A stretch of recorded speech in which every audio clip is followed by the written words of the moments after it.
capable. I know you guys are capable. Ẹ ti rí bẹ́ẹ̀ yẹn. Àwọn èèyàn ti sọ pé 300 million péré. Ìsátẹ́mì ló kó owó góòdù. Èló ní 300 million. Bẹ́ẹ̀ ni Lúkú tó ta mọ́tò ẹ̀. Èèyàn làwọn ènìyàn lóríṣiríṣi tó ta nǹkan wọn fún jòsí náà. Ẹ jọ o. So ẹ ní láti wo ẹ lọ wo àpòyín ẹ lọ yẹ àpòyín wò. Èmi gẹ́gẹ́ bí olórí àṣànà mo kàn ní láti ṣiṣẹ́ iṣẹ́ bíi 10 péré á gbé 300M yẹn. Ok, mi ti ẹ̀rọ bóyá a fẹ́ máa porúkọ àwọn èèyàn kó ní kálukú Benin, are you there? Maybe you should get a pen and paper ká máa kọ orúkọ àwọn kẹ́ni kálukú àmà tó tó fẹ́ fi sílẹ̀. Nínú 300 million ìṣèlú lẹ fẹ́ dá sí o. Ẹ jẹ́ abẹ látòrí host ẹjọ́ host ó ti délẹ̀ o ilẹ̀ kó wa jọ o. Ó ti fẹ́ fi sílẹ̀ o torí ilẹ̀ kó wa jọ o ilẹ̀ kó sílẹ̀ o. Ìyàwó làwọn tí wọ́n kọ́ bẹ̀rẹ̀ olórí oko bàbá ìlú lẹ fẹ́ kó sílẹ̀. So kó ní kálukú wa máa sọ pledge ẹ̀. Orí platform wọn dẹ̀ lọ́mọ Wùnmí tún ti sọ̀rọ̀. Àbí o. Ẹ lè sọ pé ẹ broke o bísínẹ́sì mẹ́ta rẹ̀ ń ṣe kéèkì ẹ̀ta gold. Fearless má dà pọ̀ o. Ẹ ṣe 9 to 5. Ọ̀rọ̀ wo náà ní ọmọ Wùnmí sọ lórí platform. Mo rò pé bàbá tí nǹkan bá ṣe Liam la fẹ́ sùn fún. Diabetes kódà gan ẹjẹ́ ẹja yín sí orúkọ Mr. Patawa nù petition ìyẹn tún kọ́. Ẹjọ́ kí lẹ̀ ń sọ mo kàn ń rí ten type post mi because mi sí mo wà lórí call kò mo kàn ń rí comment kí ló ṣẹlẹ̀. Ẹ má ṣe báyìí pẹ̀lú wa ẹ wá pledge 300 million. À sọ pé 300 million tó sùn ìlú lẹ́yìn fẹ́ gbé The funny thing is I said it since yesterday pé kọ́ tètè bẹ̀rẹ̀ ẹgbẹ́ ẹ̀yẹ èèyàn ṣé mi ti sọ látànà pé ẹjẹ́ ká tó máa dá owó. Kọ́kọ́ nìyẹn pé the same mind ló wà lọ́kàn èèyàn àti. Mo ti sọ látànà mo tiẹ̀ tún sọ fún wọn pé ká má jẹ́ ká tiẹ̀ lọ court pé ká kọ̀ lọ kó yẹn fún jòsí pé ká má tiẹ̀ ṣe kéèsì kan kákọ̀ ní ẹgbàsà ẹ má bínú. You are a woman after my own heart. Thank you, my baby. You just That was what I said yesterday pé a need láti máa ẹjọ́ kan wájú wa kákọ̀ ní ẹgbàsà ẹ má bínú a ní ṣe bẹ́ẹ̀ mọ́ àṣẹjọ́. Àrùn ọmọ méjì tó fáìn kan gbówó yẹn lọ. Exactly. Ó sọ kí gírámàtà kọ́rù síwájú kọ́rù sẹ́yìn. Wọ́n ti nídìí gbogbo yín tẹ máa ń sọ pytham for you o. Irọ́ o, ẹ wá lọ sọ́dọ̀ jòsí. Kí dàbí tí ṣe àpamọ́ Bọ́lá. Kọ́lọ̀ bá wa jù. Kí ló ṣẹlẹ̀ tó jẹ́ pàwọn èèyàn mi lẹ́ni kọ́ máa lọ kí nìkan náà. Àwọn tó san náà lẹ́kọ́ láàrin wa. Ṣé fàìtà fi ṣẹ̀ tẹ́lẹ̀ ni kí ló dé?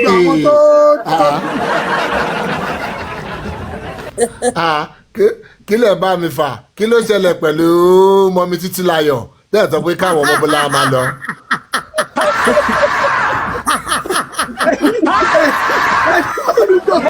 Ẹni bá olùgbọ́ kẹ́yìn lọ́wọ́ ó sí ẹ̀.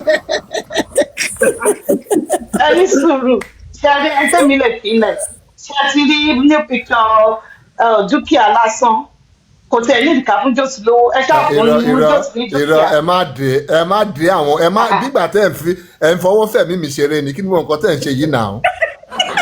Ìfà mọ́mí àbí ìfẹ́. Ṣé Carlos? Kí ló dé? Kí ló ṣẹlẹ̀? Bọ́ọ̀sì náà ó ní ó lẹ́rìí ó wá ṣe rògbòrògbò. Ẹ fẹ́ fa ọkùn ẹ̀mí mi já ni kí ni gbogbo eléyìí náà. Okay, as a matter of fact. Ó pẹ́ kó tó jàjà ni. As a matter of fact, I am nominating Benin and Yemi. Benevolence. Oh yeah, okay. Ó ti dàṣẹ bẹ́ẹ̀. Àwọn máa pàjọ I'm not for peace and for war. Àwọn máa pàjọ àwọn ọmọ romantic a máa pàjọ sí ni. Àbí o, akọ̀mọ́dà fún pé bí akẹ́fọ́ mi kú jò sílẹ̀ máa ẹ fún mọ́mí dúpsì baby lawyer. Àwọn náà pọ̀ wọ́n sì káàmù díẹ̀. Ìyá jẹ́jẹ́ lọ́wọ́. I think Benin will benevolently ìmọ̀ nípa ìjẹ́tù. Fara mi lẹ̀ ẹran mi. Ṣùgbọ́n ní kẹ́kọ̀ọ́ wọn lọ. Mo fara mi lẹ̀ fún yín. Ok, ẹ gbówó lé Chúbì lọ́wọ́ ẹ jẹ́ kó lọ jíṣẹ́ yẹn fún wa. Ọwọ́ àti sẹ́yìn sẹ́mi ẹ mú sẹ́yìn sẹ́mi dání. Sẹ́yìn sẹ́mi ẹni sẹ́yìn sẹ́mi tó bá sọ mọ́mí sẹ́yìn sẹ́mi máa gbé wọn lọ sí Z jòsí tó máa táyà. A ní kọ́ máa gbówó yẹn lọ kó wọn ò tiẹ̀ lè ṣe. wá ní òun promise yín yọ̀ǹda pé ẹgbẹ́ bó ṣe Josie máa ṣe end up láti sọ fún yín pé òun ò fẹ́ owó mọ́. Ẹ̀rọ mi lọ. Títà sí bèbí bá lọ àti da British Josie máa ní ẹ má wọrí ẹ fowó lẹ̀. Èyí tẹ kó ìyẹn mi sì tẹ bá tún repeat nǹkan tẹ̀ ń sọ ẹ̀ máa já yín bọ́lẹ̀ lórí platform yìí. So ẹ̀yin ò fẹ́ pín rárá. You don't want to share. a máa já yín bọ́lẹ̀ tẹ bá tún dárúkọ àwọn tó dé ẹsẹ̀ mi bẹ́ẹ̀. Oh my goodness. a máa já yín bọ́lẹ̀. Okay. ṣé èèyàn máa ń rán ọmọ tiẹ̀ níṣẹ́ dé tòrutòru ni kò ń ṣe ọmọ ọlọ́mọ lèèyàn máa rán ni. Àṣẹ mo ṣe béèrè lọ́wọ́ Yẹmí Ṣùkú pé ìpè kí lè ṣe fún Pythagoras ṣe. ẹ lè rán Cindy. Ọ̀túnba nìyẹn o. Nominating me and Temio Omobola or Dukia is an attack on Pythagoras. Yeah, now. So, if any of you have anything against Pytha, you better come out now and speak or forever fight. The British ọpẹ́ yìí lẹ lọ́ra yín mọ́ list tẹ kà yìí. Ẹ̀yin lẹ lọ́ra yín mọ́ bẹ́ẹ̀ o. No, how? Dukia was a one-time thing. Ẹni sùúrù. Trouble me, don't go there. My boo is going to be the one to give you the response. I would mute. Yeah, ẹ má sọ pé the British rọra ọmọ anything. The British, she has a special, not just special, a very special place in my heart. To anybody occupy.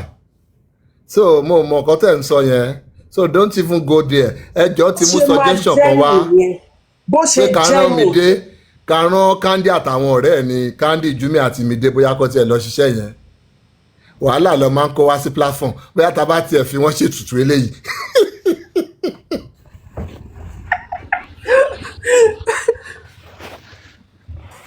In fact ẹ bá rán mi dé. In fact bí tí mo rò gan báyìí ó máa da kí Fearless gan wà nínú mix yẹn Bẹ̀nẹ̀ Yẹmí Ṣítù àti Fearless ló máa pa wá ló máa pa Josie. tó bá dẹ̀ dé pé dédé so having talked about that one àti mú àwọn tá a máa rán kóníkálukú ṣe máa let the pledges let it start coming in because according to Joseph Aloba here Joseph Aloba is saying he wants from where I can see statement of claim here is claiming against the defendant who is Omoumi Cynthia, according to them, Adebanjo, Aloba, let me follow Basileyin.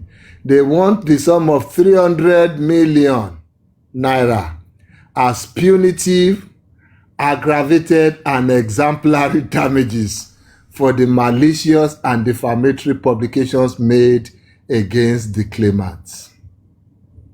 And they also want post-judgment interest on the judgment sum at the rate of 21% per annum until final liquidation. Ní pé gbogbo ọdún tó bá máa fi sanwó yẹn. Kò ní dá fún wọn. Ẹjọ́ dúró lè yí. Àwọn wọ̀nyí màálà mo ti ó dẹ̀ rí yẹn bí ilé ọ̀dì ẹ̀gbọ́n ni ẹ̀dá mi. Josie dey smoke igbó. Ògúngbè ló ṣiṣẹ́ yẹn Ògúngbè láyé ẹ̀ ti fọ́. Kí tó bá dẹ̀ jẹ́ pé 10 years lẹ́fẹ̀ẹ́ fi sanwó yẹn o. Every year tó bá ń gùn kí 21% interest. Wọ́n lọ ṣe tí ìrojú owó bèrè interest wèrè. Simple interest lọ́ fi calculate ẹ̀. Ẹ bá simple interest ni. Compound ni ó wálé orun wá tún lè pọ̀ sí. Ara bàbá Bẹ́úlá òyà ni ẹ má bínú. Tí ro mi sí jẹ́ Wùmí lọ́rùn. Wèrè ò fẹ́ ṣiṣẹ́ ọ̀lẹ. So mainly ó dà pé I think it's just about 6 main things ni ó ní Ọmọ́wùmí sọ tó fi defame òun because you know them now they have about 23 or 25 pages of tí gbogbo lawsuit wọn contain àti statement of claim wọn o àti kíní o àti everything o. One interesting thing that even stand out there is they only have one witness o tí gbogbo defamation tó ń sọ yìí o, and guess who that witness is? Joseph Aloba. Yeah. Ní complainant náà. But àwọn máa ń Ṣé Jòsí kọ́ ni complainant ni? Ọ̀gá mi jẹ́ ní sùúrù. Ọ̀gá mi ní sùúrù. Ibo làwọn máa ń sí wà. Ṣèbí defamation must include a third party. Kò yé mi. Abẹ́rẹ́ òye. Ṣé Jòsí ni third party? Jòsí ni o. Jòsí ló máa authenticate everything. Òun ló máa estimate reputation ẹ̀ tó wà damage. Because at least it must injure your reputation in the eye of somebody else. So that is still Jossy. Jossy ló máa determine everything. Jossy is their only. Mr. Pythagoras ẹ má bínú. Ṣé mo bá ṣe máa ṣe wọ́n máa ṣò? Ṣé wọ́n máa lọ sùt lélẹ̀? wọ́n máa sùt lélẹ̀ yìí o. Wọ́n máa sùt lélẹ̀ ó ti dá. Kí ló dé tí o fi lo bùrẹ́sì àbí kó lo Mohbad told me? Mohbad told me àti my sin kọ́. Ṣé wọ́n ní pé my sin? Ó lè ti try káwọn yẹn ti sọ pé ṣe é ṣí èrè sà ẹ jẹ́ lọ yanjú nǹkan ṣé kọ́tà ń bá yín sọ lélẹ̀. Pytha, were you reading? Have you finished reading? No, I have not. Ẹ máa kọ́kọ́ fọ́ ní láàrin yẹn. Ẹ jẹ́ àgbẹ̀ wọ́n ní wọ́n tán wọ́n tán. No. Kí ló ṣẹlẹ̀? Why are you coming for my babe? What's going on here? Nígbà tó yẹ pé wọ́n wù nílẹ̀ tí gbogbo àfisàn wọ́n náà ń san bí ẹni pé wọ́n nídìí inú bedroom ẹ̀dẹ̀ jẹ́ kó ṣe tán. Ẹ jẹ́ kó bá wa ṣeré náà. Èyí ṣàlẹ̀ ní gbogbo ọjọ́ gbogbo ẹ jẹ́ kó bá wa ṣeré. Yes, you no go understand how e dey do me. Mo ṣe wọlé ni mo fẹ́ mu gàrí. Ẹja mi marinate lọ́wọ́. Ẹ̀yin òye máa mu gàrí kàbí kẹ́ jẹ̀bà. Èmi gan tiẹ̀ máa mu gàrí kúlíkúlí kan ranjú wò mí wájú báyìí. Ó gàrí àwọn ọmọ mi gan wọ́n lè mu gàrí láàárọ̀ lọ́sàn-án lálẹ́ ọ̀la ìgbà. Pé kì í ṣọ́dọ̀ kí ni ló ń da kúlíkúlí o. So mo start Pé kì í ṣọ́dọ̀ mo ń wo ọ̀rọ̀ tó da kúlíkúlí. Wàhálà èmi gan wo kúlíkúlí mi láàárọ̀ ìmọ̀ ló máa ti pẹ́ sí kúlíkúlí yìí ń bí báyìí. Ṣé kò ṣe kúlíkúlí mo rọrùn ṣá? Túbí mi ẹ̀ẹ́dẹ̀ ọ̀dà kúlíkúlí láti nèyí mo ràn. Tí ẹ̀ wọ́n lápẹ́ ẹjọ́ wà lọ́wọ́ supervise kẹ́tẹ̀ patronize. Nǹkan tí mo sọ ní gbogbo wọn náà time for comment section.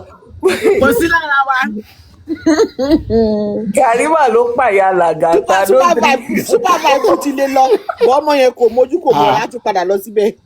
Sorry o, I ma take a whole lot of detour ní kéésì ẹni gàrí ló pàyà làgàtà. Nǹkan tí mo kà ní ọmọ òṣì. Ẹjọ́ tó lẹ́nu bá rí làgàtà láàárọ̀ yìí. Ta ló ti bá mi láàárọ̀ yìí? Ẹ jẹ́ ká take moment. Sister Temi ẹjọ́ ẹ wá já mi sí. Ẹni gàrí ló pàyà làgàtà. Wọ́n ní gàrí ló mú kú o. Abọ́ gàrí lọ́ bá ń wá jù ẹ̀. Gàrí àti máńgò. Ẹ mọ̀ gbà tí gàrí àti máńgò pa wọ́n Nàìjíríà yẹn.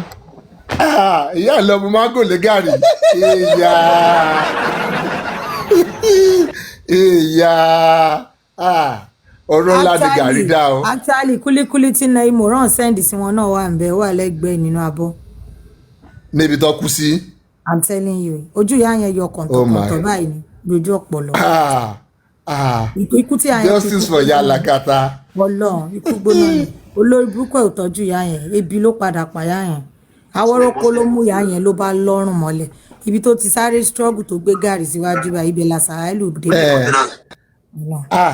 Ta la máa mú gangan ṣé na ìmọ̀ràn tó fi nǹkan sínú kúlíkúlí ni àbí ìyá ẹ̀ torí òpè. ìyá yẹn òjò oúnjẹ gidi gan-an ìyá yẹn gangan ò níkun nínú oúnjẹ gidi ò wọnú ẹ̀ so tí na ìmọ̀ náà kọ́ ṣìnrìn ni ìyá yẹn náà máa lọ. Ok bóyá ìyá ẹ̀ náà tọ́jú làgàtà ni làgàtà náà ṣe dá ìyá ẹ̀ lóró. burúkú ni bọ́ tọ́jú wọn náà ọmọ òfò lè má jẹ́ ọmọ òfò bọ́ olórí burúkú ni ìyá yẹn náà because àwọn náà ìdókùdó lọ́mọ adókán tó bíbí kúbí so. ọmọ náà ká náà ló tiẹ̀ ń ṣe kú pọ̀ ká. bó ṣe máa jẹ́ ni òun náà jẹ̀rẹ̀ rábàtà 3 days tó kó tó di pé ìyá yẹn ọ̀sẹ̀ kejì tí ìyá yẹn máa fọrùn lọ bó ṣe gbé ìyá yẹn ṣépè online yẹn pé tó bá jẹ́ pé rọ́ lòun pa kíkú pàyà òun bàbá rò pé eré la pè níbo lẹ wà látijọ́ ọjọ́ ẹ̀ tẹ́ ẹ̀ mọ́rú sítórì eré la pè o àfi bá ṣe gbọ́ pé yẹ èyí kan náà nìyẹn ìjọ wo ni ọmọ burúkú sì sọ pé lórí ọ̀rọ̀ ọmọ ọlọ́mọ. àṣẹ wà lẹ́nu ọmọ òṣì yẹn ṣá. ẹnu ẹ̀kọ́ làṣẹ wà wá ìyá láṣẹ àmì sí ń bí. à ń stream èèyàn kan lọ ń ṣe pé kò mọ̀ pé pé tó máa pa òun làwọn kò wọ́n pa àwa ìyá onídìí bẹ́ẹ̀.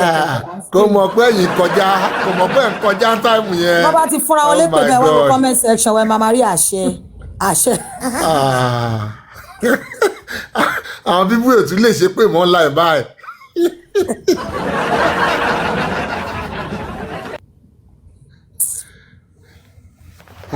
làgàtà máa tìrìtì kéèsì ẹ̀ létà jẹ́ ká sáré yanjú eléyìí. ẹ jẹ́ ká yanjú nǹkan tá à yanjú àtòwọn olórí àwọn ẹrú kíní kan tó ṣẹ̀pẹ̀ pìdì bíi tìmádé nínú zoo Ìbàdàn yẹn mo padà bọ̀. tani ẹ ṣe bọ̀ dáadé. ẹ pé mo nǹkan yín lójú pé kẹ́ ṣáà parí show yìí because mo fẹ́ ní violence section o. wọ́n ti rí olórí ẹrú ti ṣe sófin láàárọ̀ mo dẹ̀ fẹ́ dá wọn lóhùn so ẹ dáhùn o. ó lọ ṣì é ọmọ tí mo pẹ́ ẹrú ni ó máa dá mi. àtẹ̀mí àtọmọ́wùmí ó lóun ní bá gbọ́ ẹyin tó kù ṣe ó lèmi àtọmọ́wùmí la máa jẹgbà lọ́wọ́. kò ní dá fún ẹ kò ní dá fún ẹ. èmi kan ṣe fídíò fún láàárọ̀ mo ṣe lọ́ọ́ bí iṣẹ́ mo ṣe fídíò fún ó yá Mr. Pythagoras ẹjẹ àfíníṣẹ má jẹ ẹjẹ àfíníṣẹ lè kò ní yẹ ó lọ ṣì very ugly thing. Chubby ti activate straight.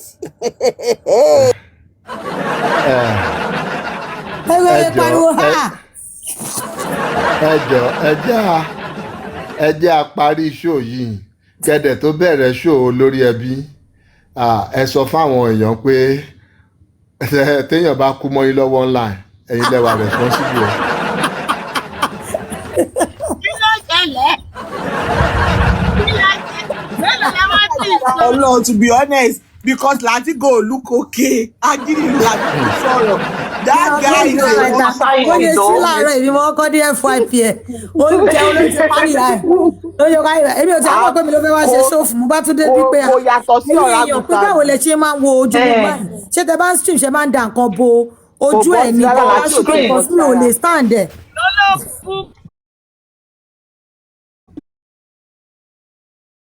ẹ pàǹgbà yẹn. ibi tó ka lára ni ó ní ṣé torí òun parí ìjà pẹ̀lú bàbá Mohbad lẹ́sìn wọn kọra mọ́ òun láti jẹ́ ọjọ́ yìí ó láti yọ́ tó ti mú bàbá Mohbad ń kọ́ ó ní ṣèbí náà yẹ kọ́ ó rà àbóhùn lòun sùn yín ní 300 million ni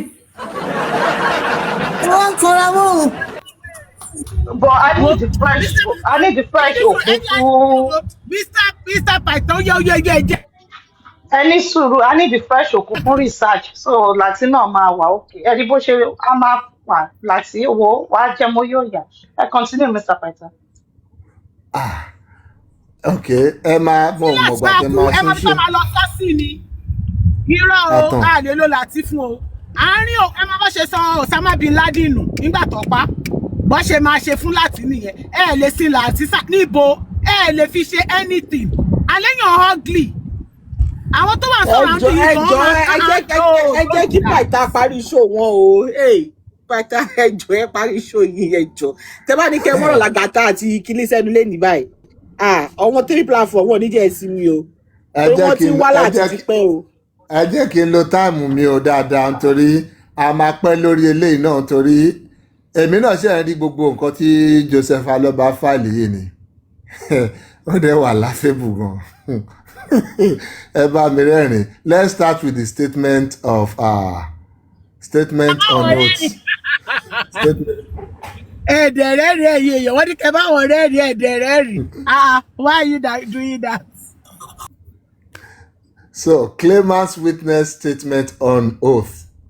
I, Joseph Aloba, male, adult, Christian, Nigerian citizen of whatever address, do make oath and state as follow. Number 1, I am the claimant in this suit, and by virtue of which I am conversant with the facts of this case. Number 2, I am a Nigerian citizen, businessman, and biological father of Promise Ilerioluwa Aloba, popularly known as Mohbad. who was murdered in a very controversial circumstances in his house at Lekki. I'm a drone bẹ̀yẹn, I'm analyze bẹ̀yẹn náà. Wúwo sí yín lọ́rùn. Ká tó débi yí lọ́rùn. Ẹ jọ̀ọ́, business wo ni? Business wo ló ń ṣe? Ẹ bá mi wá láyọ̀ fún Dupsy. Dupsy read the mind mi. I'm a carpenter là ń gbọ́, I'm a carpenter. Ìwà ló bá di businessman. Ó lóun businessman ẹ jọ̀ọ́, business wo ló ṣe kó ló máa dúró sẹ́yìn àwọn ọmọ ọlọ́mọ. Ta ló wo recent video yẹn? Èmi fídíò yẹn ọ̀tọ̀ nìkan tẹ́bi wọ́n bẹ́ẹ̀ bóyá ń kúrò ibi ṣòkòtò ẹ̀ mò ń wò ó. Mo fẹ́ bóyá kò wèrè lé lẹ́yìn ọmọ yẹn. Ó dúró olóṣì ní ẹni tó sáré gbẹ́sẹ̀ kejì sọ́hùn ni. Olóṣì. Òkú ẹ̀ ti lé mọ́mọ́ lọ́mọ. So ẹ jọ̀ọ́ ta ló mọ business Joseph Aloba? We need to know. So because this is a statement under oath now, we have to examine it, because if there's anything, if there's any lie here, if there's any misrepresentation under these statements, Joseph Aloba might be in a very deep trouble. Bene, if I'm wrong, please let me know. Or Joseph Aloba is saying in the number 2 of his statement here that he's a Nigerian citizen, yes, businessman, I don't know, biological father, we don't know yet, of late Ilerioluwa Promise Aloba, popularly known as Mohbad, who was murdered in a very controversial circumstance in his house at Lekki. So how can this be a statement under oath? How can this be a fact? How can this be right? Because below all these things now, below all these statements, he has to sign and he has to confirm that everything he has said here is the fact. He's not trying to misrepresent anything. He's not trying to say anything. The number 56, it went up to 56. Ni statement here. If you're counting one by one, I would and number 56, Abishe 55, only I depose to this witness statement on oath, conscientiously believing the content to be true and correct and in accordance with the oath law of Lagos State 2015. Ode science there. So more like you being in the box in the court, raising your hands up and putting the second one on the Bible or the Quran or whatever you believe in and swearing an oath. That is what Joseph Aloba is saying here. And his first statement here is saying Mohbad was murdered. Where is the fact to this? We will continue. Number 3, the defendant was the girlfriend of the said late Ilerioluwa Promise Aloba Mohbad and was among the persons that fought with the disease and saw him last alive before his demise. So, rí gbogbo àwọn narrative yín tí Joseph Aloba ráyè ṣe rí bí tó ti ń wọlé báyìí sí yìí. Ẹ wá sọ fún mi pé àwọn pípù yóò lè dáwó kúsẹ̀. Ọ máa dá yàtì inú owó fún pẹ̀lú ilé tí mo ti ẹ̀ ń kà fún wọn yìí. Okay, Baba said, I say it. Baba knows what Baba is doing. Baba knows the truth. Baba is looking for justice. Tell me, who can say Joseph Aloba is not looking for justice? Who? Níbẹ̀ yẹn. Even the stupid boy Papariano, with all this one now, he cannot deny it. Joseph Aloba is looking for justice because this has been all your narrative. This has been everything you've been cooking up. Joseph Aloba is putting it now under oath. It is that Joseph Aloba is now confident enough to buy your lies, or maybe because he wants to dance to your tune, he's now putting all these things under oath.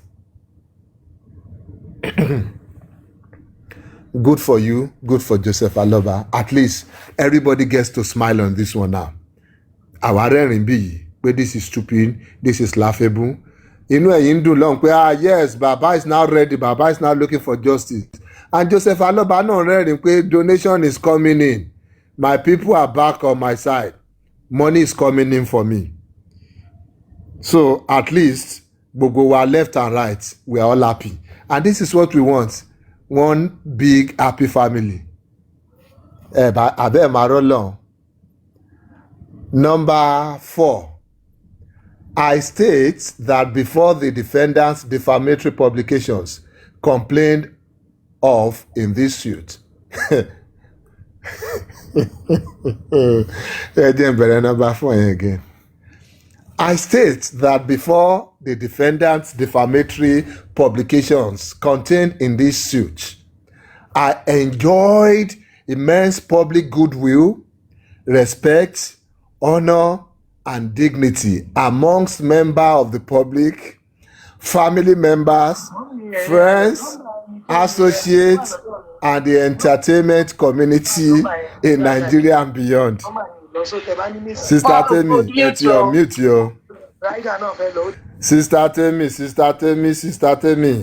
Okay. So, you didn't get the number 4 well. I will explain it. Cash it. But I will explain it. So, Joseph Aloba is saying here that before Wunmi came out to be saying whatever he's going to eventually accuse Wunmi of saying, that before that time, he's enjoying immense public goodwill. The public likes him so much. They respect him so much. They honor him. He has dignity amongst members of the public. And not just members of the public, amongst his own family members, amongst his friends, his associates, and even in the entertainment community. So Joseph Aloba is seeing himself in the entertainment industry already. For him to mention that he believes he's an entertainer now. Ó ti ṣe olórí ẹrú ti ṣe rẹ́kọ̀dì bí mélòó kan fún. Òun náà ti release bí mélòó kan sórí YouTube. So amongst the entertainment community, once we mention Joseph Aloba, people are in awe of him like, that man is so much respectable and all that. That is what number 4 is saying. Number 5. I aver that following the controversial death of his son, now, what is wrong here? Sorry if you see me going back and forth here. So apparently Joseph Aloba is supposed to be the one making this statement. Yeah. Making all this declaration here. But from this number 5, it's appearing that somebody else is the one making this statement and now referring to Joseph Aloba as the third person in this now. So I'll read it so you understand what I'm saying. Number 5, from number 1 to number 4 is I am the citizen of Kinikon. Before this, I have been enjoying this. So number 5 is now saying, I aver that following this controversial death of his son, he embarked upon lawful advocacy and public sensitization, calling for proper investigation, reinvestigation, and forensic inquiry into the circumstances surrounding the death of his son. So Joseph Aloba became the third person here. So apparently his lawyer or whoever is the one making this statement here. And Joseph Aloba is signing off on it. Nepon will make a statement to you. But let's not imagine dig into it too much. It won't be good for them eventually. Number 5 went back. They went back to their story. They went back to proper characterization here. I state that I also publicly demanded a DNA examination concerning the paternity of Leah, whom the defendant alleged was the biological child of the late Mohbad.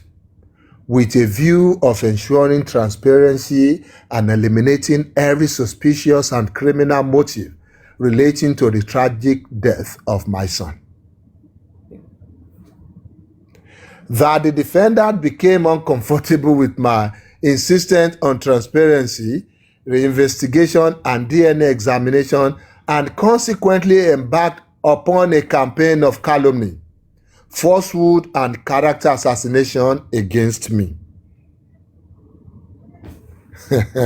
Number 8, I aver that sometime in the year 2025, the defendant caused to be published and disseminated several audio and video recordings on the internet, social media platform, and blogs, which publications were viewed, heard, and circulated by millions of persons within and outside Nigeria. We are getting there. Number 9, that in one of the said publications posted via TikTok and other various social media platforms, including Facebook, tagged as audio evidence 1, which is contained in the flash drive to be relied upon by me in this suit during trial. The defendant published in Yoruba language the following defamatory words concerning me. Benevolence, are you here? We are getting there.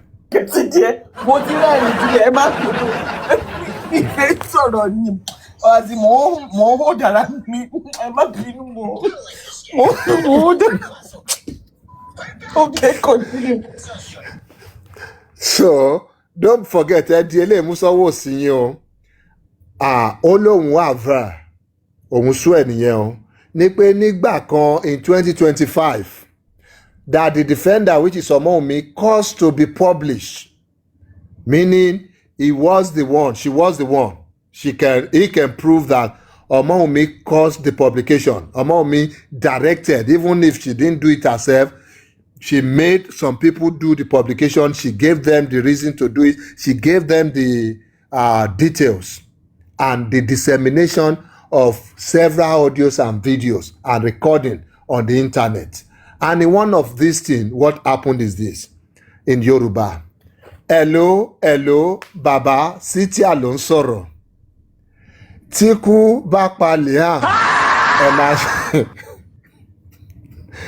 Ẹ máa ṣe orí burúkú ni. Ikú ló máa pa yín bàbá. Tí ikú bá pa Liam, ẹ máa ṣe orí burúkú ni. Ṣé ti rí bí nǹkan kan bá ṣe ọmọ mi, bí ó ti ṣe promise, tí nǹkan kan bá fi lè ṣe ọmọ mi, tí nǹkan kan bá fi lè ṣe ọmọ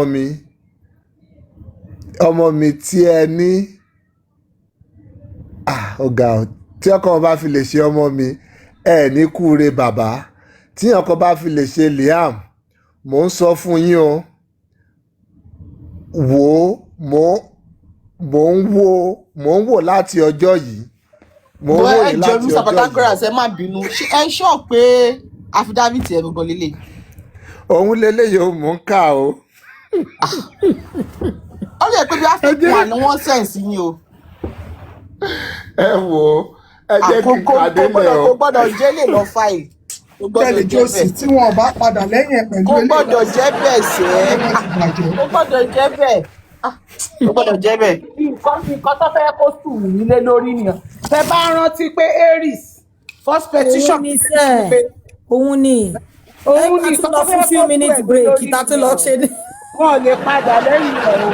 Sísátẹ́lì ẹjọ́ ṣé mo lè béèrè jẹ nípa. Ó yà wọ́n náà lẹ́nu ládùn òkè let's confirm very well. Ẹni sísátẹ́lì ẹjọ́ ṣé a lè béèrè jẹ mo lè béèrè jẹ nípa ẹ̀sọ̀ lọ́wọ́ yín. Ẹ má parọ́ o, ẹ mọ̀ pé ẹ̀yin ń parọ́. Ṣé ẹ sà sí Josi ni? Irọ́ iṣẹ́ ayé ni. Ilé òṣojú lásán o. Ilé òṣojú lásán. Ilé òṣojú lásán. Ọ̀rẹ́ ọdún kan rẹ́rìn ní ọlọ́run. Yes, lọ́sọ̀ tó bẹ̀rẹ̀ ẹ máa rí àǹsẹ̀ ní kọ́mẹ́ntì tó bá yá. Ó yẹ ẹja continue, ẹja enjoy show yìí sẹ́. Nǹkan tẹ́yìn sọ kò lè jógun yìí. Àkúdàáyà gba ọ̀dọ́ kan fi lọ lánàá ló lọ ń celebrate ẹ̀ pé wọ́n ti ṣe nǹkan táwọn fẹ́ báyìí. Really? Aries, won't celebrate trash. Are you for real? This trash. I spit on your brain, no. Honestly. If you can stoop to so low and celebrate this gibberish. Ẹ wo lámbà tó wà ńbẹ̀ pé Wùmí ló gbé jáde. Ó ti mọ̀ pé gbígbé jáde yẹn ogun ni. Ó ní Wùmí ló gbé síta. Ṣé Wùmí tó pè náà ló tún record? Gbàgbé pé Jésè pí ẹ̀ ni. So tí nǹkan kan bá fi lè ṣe ọmọ mi ẹ ní kúre bàbá tí nǹkan kan bá fi lè ṣe Liam mò ń sọ fún yín mò ń wò yín láti ọjọ́ yìí tí nǹkan bá fi lè. Who is that? Chubby me mute. Tí mò ń wò yín láti ọjọ́ yìí tí nǹkan bá fi lè ṣe ọmọ mi ẹ fẹ́ pa ọmọ mi. Ẹ fẹ́ pa ọmọ mi tí nǹkan kan bá fi lè ṣe Liam tí nǹkan kan bá fi lè ṣe Liam tí nǹkan kan bá fi lè ṣe Liam èmi náà fi ẹ̀mú pé bóyá máa sọ ni tí nǹkan bá fi lè ṣe Liam tí nǹkan bá fi lè ṣe Liam. Jòsí ò tún kọ́ dáadáa Mr. Paita o because ó ní tí kọ̀ọ̀kan bá ṣe ẹ fẹ́ pa ọmọ mi bẹ́ẹ̀ ṣe ẹ̀ẹ́dẹ̀ẹ̀dẹ̀ rí sùn kò sọ dáadáa ó ní ṣèbí inú nǹkan tó máa ń gbé kiri kó sọ pé ẹ fẹ́ pọ ọmọ mi bẹ́ẹ̀ ṣe pọ ọmọ yín kílé tí Jòsí ò fi yẹn kún. Ẹ ní sùúrù o ẹ ní sùúrù. So nǹkan tó quote jáde nìyẹn ní Yorùbá that is the defamatory publication. So number 10 that the defendant's publication in Yoruba can be translated in English language to mean the following. Our translate yes English language. So ẹ bá mi máa balẹ̀ ti gbọ́ Yorùbá ẹ̀ o tí if you are missing anything in the translation let us know. Hello Baba, it's me Cynthia talking. If death befall Liam you will be unfortunate. You also die in an unfortunate way. You see, if anything happens to my child just the way you killed Promise. If anything happens to my child, you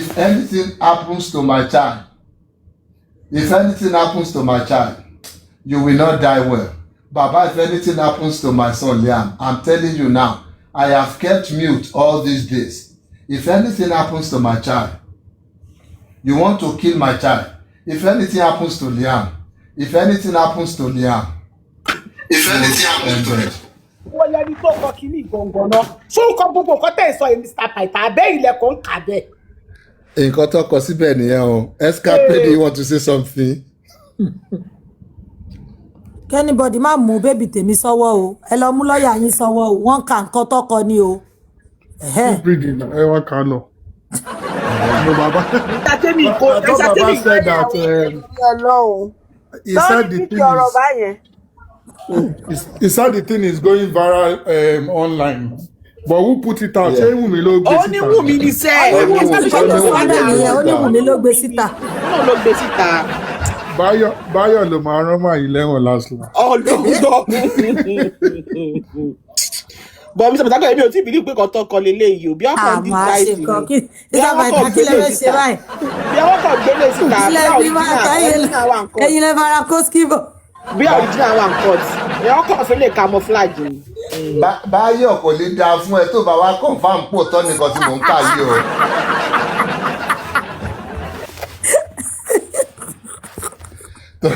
Tó fẹ́ sọ mí donírọ̀ yìí tẹ́ ẹ̀ bá ti jáde kẹ́ confam kò lè dáa fún yín o.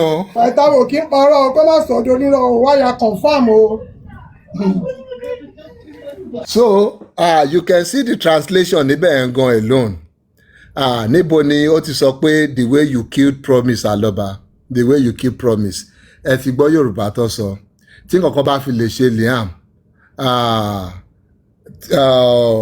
tí nǹkan bá fi lè ṣe ọmọ mi bí ó ti ṣe Promise nǹkan kan ṣé ó ní tí kú bá pa ọmọ òun ó tí nǹkan bá fi lè ṣe ọmọ òun tó ṣe Promise when they are translating you want to if anything happens to my child just the way you killed Promise.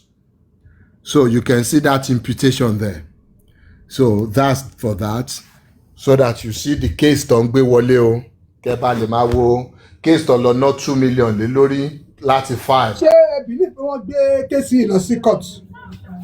Ó ti wà ń kọ́ọ̀tì náà wọ́n fún mi ní. Registrar ló fún un lánàá, wọ́n fún un ní court lọ, àwọn registrar lọ mú fún kó mú fún náà. Bọ́ọ̀ mo fún lè ẹ́ sọ pé lọ́ọ̀yà òun wà bẹ́ẹ̀ pé kọ́ fún lọ́ọ̀yà òun.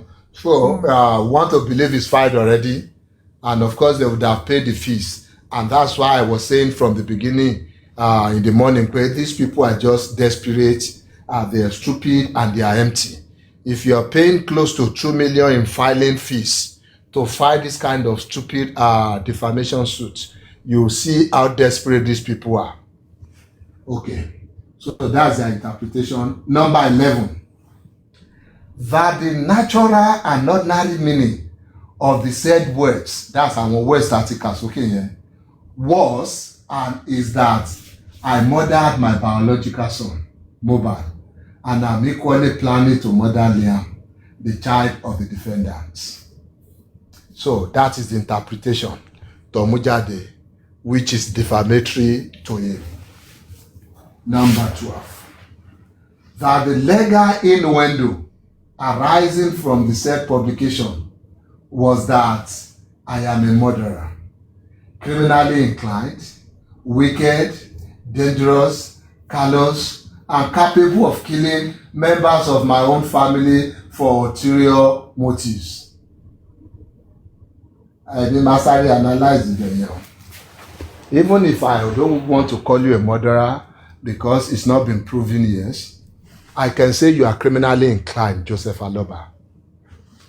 And I have all the evidence, even from your own statements, to show that you're criminally inclined.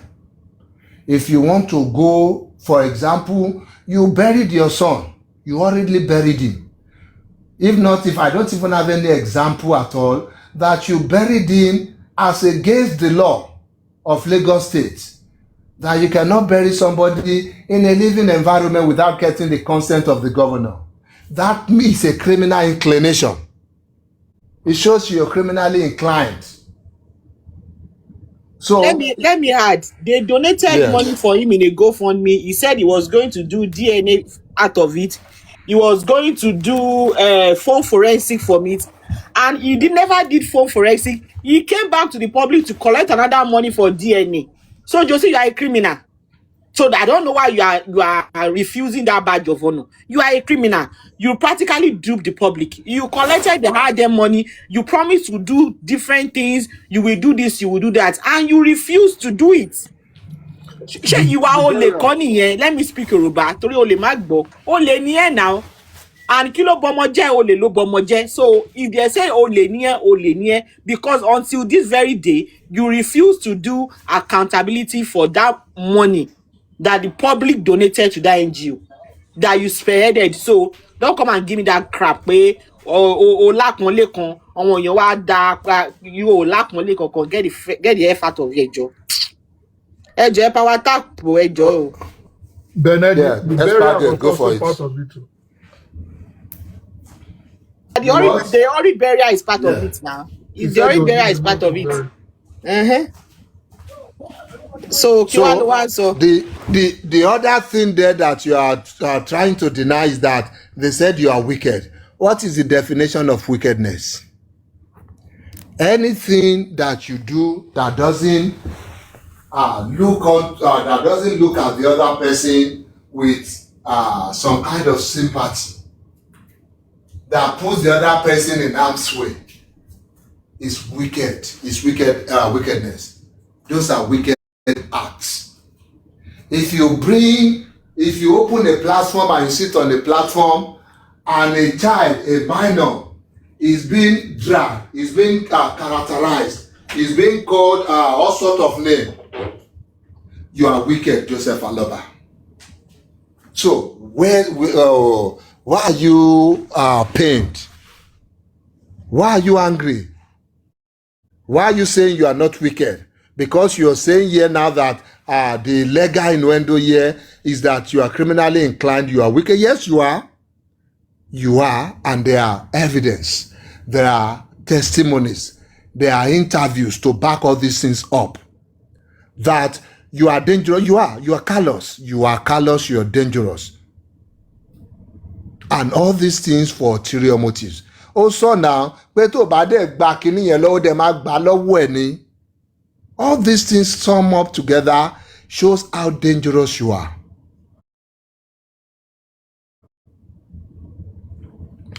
This is to show that the evidence is to show that this particular set of women that are always fond of dragging Liam, you've gone to their show to go and show solidarity to them. So what other wickedness can beat that? You've gone to Comfy platform. In fact, you've told them to apply pressure. You've gone to Bukola JC. In fact, Josie, because Ogungbe, Okongbe ni, honestly. Okongbe ni, Oyanye, Puma ni, Okongbe ni. On his own platform, did they not cost Wunmi on his own platform when he used to? Of course. Thank you, Jaya. I even forgot. So what is he trying to say? You are not saying you are not dangerous. You are not wicked. Go and look for Odumosu. If you are here, you are listening to this show. Go and look for Odumosu. Odumosu no more Josie Dada. Go and look for Odumosu. I want to believe that some people just said, to come and put your Josie in prison. That's my own submission. Orí ẹ̀ ló fẹ́ gbẹ̀wẹ̀ wọn. Ẹ má bínú. Ẹ má bínú. Ṣé ẹ gbọ́ pé Odumosu sùn Josie sí kóòtù ni? Tẹ́tún ní kó lọ bá Odumosu. No, mo nǹkan tí mo mí pé Ògúngbèlè lọ bá Odumosu lẹ́yìn so that they can get a brief as to Josie. Ẹ ṣọ́ra yóò bẹ̀rẹ̀. No, ẹ̀ ń pẹ́ wá lọ́ọ̀yà kò sí bá ṣe lè ní kí ní à ń bára wa jà. That is not all Olúwatósìn. À ń gbé ẹsẹ̀ ẹlẹ́yọ kọ̀ọ̀kan nítorí there are a lot of things tó jẹ́ kó wà láfẹ́bùn bí yìí. Tá a bá dà pọ̀, àwọn èèyàn wa ò lè ráyè analyse ẹ̀ dáadáa. A kò máa analyse it as one thing ni. There are a lot of rubbish tó kó jọ síbí yìí.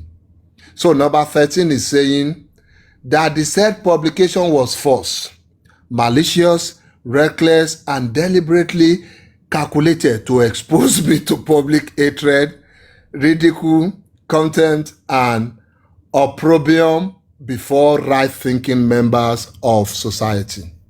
So now you have to prove the publication because you've said she has published all these things. You have to prove the publication. You have to prove that you are not the one who, because at the end of the day, the onus is on you. In civil suit like this, the burden of proof is on you. It's not on the defendant here. It's not on the respondent here. It's on you. So, number 14. Atutin lọ síbòmí o. I state that in another publication posted on various social media platforms, where the defendant granted an interview with Chud Jidonwo, tagged as video evidence 2, which is contained in the flash drive to be relied upon by me in this suit during trial. The defendant falsely published the following words concerning me. Quote, "My father-in-law wanted to be in control of my husband's property. Everything that belonged to my husband, or he would go all out for me to destroy my life." That, number 15, that the natural and ordinary meaning of the said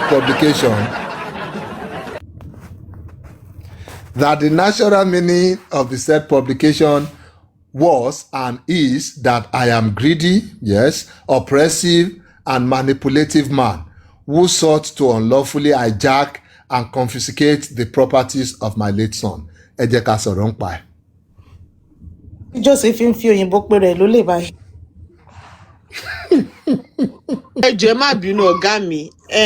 I don't know. You people can correct me. Joseph Aloba, I used to say something that people who are following you, they cannot tell me that they don't know who you are. You are very predictable. In fact, you don't have the sense to disguise. you are very easy to read. Josie doesn't know how to pretend. Ilẹ̀ tó wà ní Ẹlẹ́pẹ̀, Josie ló jẹ́ ká mọ̀ pé wọ́n jà sílẹ̀ Ẹlẹ́pẹ̀. Éka kan wà níbì kan, éka kan ò sí níbì kan, ẹnu ẹ láti gbọ́. Because nǹkan tó pa Mohbad ló jẹ́ kó gbé wá sórí social media. But in all your interviews, you are always making reference to the property of your son. Ẹnu ẹ láti gbọ́. In fact, you said, and I quote, on Bukola Jese's show, pé mo pe bàbá ìyàwó pé ilẹ̀ ọmọ mi kíní kan bá mi sọ kíní kan ń sọ̀rọ̀ rúnrún kan lẹ́nu. Ilẹ̀ yẹn ó sọ pé kíní kan mo dẹ̀ máa gbà lọ́wọ́ ẹ̀. You've always, all your interviews has always surround around property.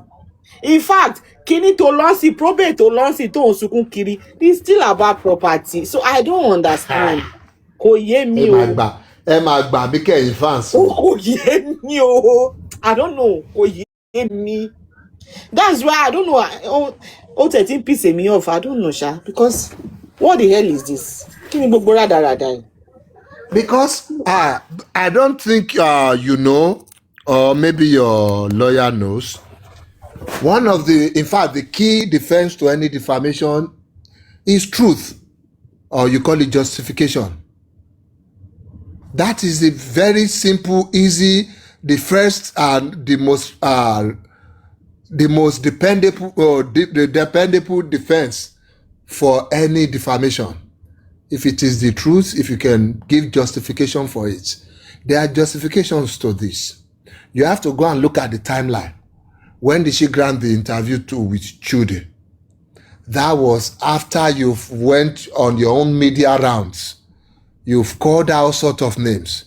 You've made us understand that when you met with the lawyer, you told us yourself that you asked the lawyer that Iboni property ọmọ mi wà ṣé kò nílẹ̀ ni ṣé kò. You asked, you said it. And we have all these things also as part of the court records when the lawyer also went to testify in the court, to give a statement in the court. So all these things are there that you went for the property. And she also has her own testimony. Everything to quote in Biggie, ọmọ yìí ní evidence fún each and every one of these things. Each and every one. Tabati ẹ̀yọ ogbó evidence tó wà online tí wọ́n kàn ti fẹnu ara ẹ̀ sọ. Ọmọ mi has evidence to everything. And yes, you will get to know eventually in court. But we are talking about what is publicly available here. The ones you have said with your mouth. The ones we have seen in your dispositions, in your actions. In the actions of your supporters. That's the one we are analyzing all these things based on. It will leave among miss evidence to the court. But Itawa, we know you are a failure from the beginning. From this one we are seeing, we know you're going nowhere. We know this is just for the grams. Part of what she said, Totifi Kores is almost 60 years of age. He has not bought any property in his son's name. Why will Mohbad buy 2 plots of land in Liam's name? Is that not you fighting for your son's property? Exactly. Ọmọ mi ẹni ẹ ti gbàgbé kó sọ pé ẹdí ò lè kú ká jẹ yẹn ẹnu ni. Ó sọ náà. Pé ṣé tí mo bá gba gbogbo nǹkan tó bá ní pé ṣé káwọn dànù ni. I don't understand. As of October 2023, this man went and said, I hate her because she F's around. October 2023. That is in ta ló ní wèrè tó pèrè ní sexy mom yìí. Ṣé bàbá ẹ̀ tó ti kú sínú gọ́tà yẹn ló fi ṣe DP ni? Wá nìyẹn tá bá ti ń sọ̀rọ̀. Ta ló ṣàṣì ṣé ìyẹ́ ẹ̀ ṣàṣì kó tó kú ni? And after that, this man went saying she's a lucky transformer. Ẹ ti gbàgbé ètò ní ó ń ṣe kinní kan para. Ẹ má block ẹ má mi tẹ́jẹ́ kó máa fẹ́ tí ẹ̀. Ẹ má block ẹ jẹ́ kó máa ké ń bẹ̀. Ẹ jẹ́ kó máa fẹ́ tí ẹ̀ gbọ́ngàn tá ẹ jẹ́ kó máa ké ń bẹ̀. À ń gbọ́ yín jàre. Ẹ jọ Mr. Pythagoras tó proceed o. Ibi tẹ́ kà tó sọ pé my son was murdered in a suspicious blah blah blah. Ṣé lára defamatory náà nìyẹn àbí preamble nìyẹn? No, ara àwọn statement preamble ni àwọn nǹkan tó mú confam nìyẹn pé kẹlẹ̀ mọ̀ nǹkan tó ń ṣẹlẹ̀ ó pa mí lọ́mọ o ó tún wá ń sọ nǹkan tó tó yìí fún wọn. Èyà kó pẹ̀lẹ́. I guess he has evidence to prove that he was actually murdered, abi? Yeah, only evidence yẹn lọ́wọ́ since he's saying that under the oath and he's saying these are correct things. Ó wàhálà. Ó máa mú judgement court tó sọ pé wọ́n pa ọmọ òun á mú jáde tí táàmù yẹn bá tó. And this father saying is being characterized as a greedy man, as an oppressive man, as a manipulative man who wants to hijack and confiscate the property of your late son. Did you not do it? There is a suit currently at the High Court where you are filing for a rejoinder to join in the case of late Mohbad against versus the, what do you call them now, distributing company, Orchid. You are asking the court to remove Omoumi, to remove Liam, to remove Adura and put you in charge. Is that not hijacking? Is that not part of the property of your late son? Is that not you hijacking the process, hijacking the property itself? Like I said, truth clearly is a defense, big one, to any defamation. And you are now saying the meaning of this. You are the one stating the words. You are the one putting the interpretation. Like your interpretation is final, the court will just accept your imputations here. That you are greedy because you are. That doesn't need anybody to prove. You are greedy. Ìwọ tó ní ṣé ọ̀dọ̀ ẹ kọ́lé ẹ̀kọ́ ti ṣe meeting àbọ̀ lọ ṣe meeting inside meeting ọ lọ ṣe kinní kan lẹ́yìn. And you even said it pé kí Fálànà yọwọ́ kúrò nínú kéèsì kó jẹ́ kó yanjú ọ̀rọ̀ family kó dá sí ìkọ̀ tó yẹ kó dá sí. It shows you're greedy. It shows you are oppressive.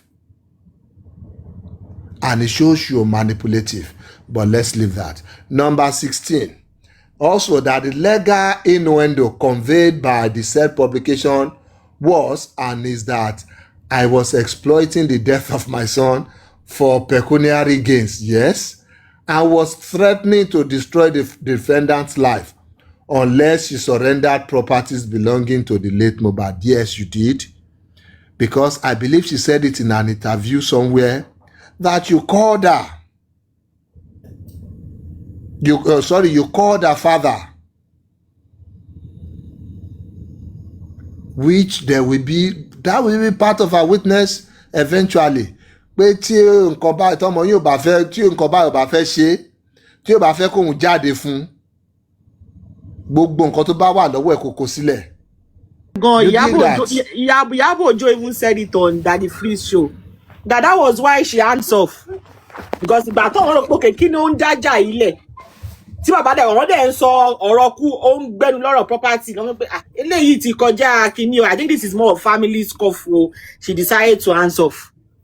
There are people that are alive now to see or to láti gbọ́ wo kíní yìí now so kò yé mi wo Joseph Aloba ọ̀gá mi mélòó ló ṣì kù ṣó tó 30 ni.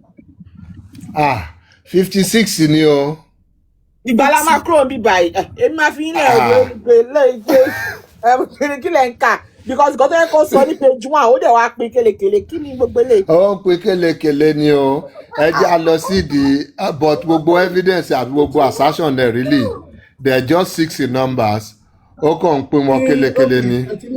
bóyá kẹ àwọn evidence tó sọ yẹn bóyá kẹ sọ wọn yẹn o because ta ló máa jókòó ti 56 nonsense tó kọ síbẹ̀. The next one, evidence 3. 56 ti pọ̀ jù náà mọ́mí dúpsì bí ẹ lè ká náà tó bá post ẹ̀ tá ló máa jókòó sí 56 èèyàn máa ka 56 nonsense èyí tó ń ka ìgànnú tí ń bíyàn. ẹ lè má lè káṣá o. So now let's move to number 18 now. I state further that in another widely circulated interview publication posted on various social media platforms where the defendant granted an interview with Arise News TV, tagged as Video Evidence 3, which is contained in the flash drive to be relied upon by me in the suit during the trial. The defendant stated as follows, quote, "He literally called for my husband's property, like landed properties, his YouTube password, his car, like so many other things. That during the said interview, the following exchange took place." Interviewer: "He was asking you for it." Defendant: "He was asking everybody.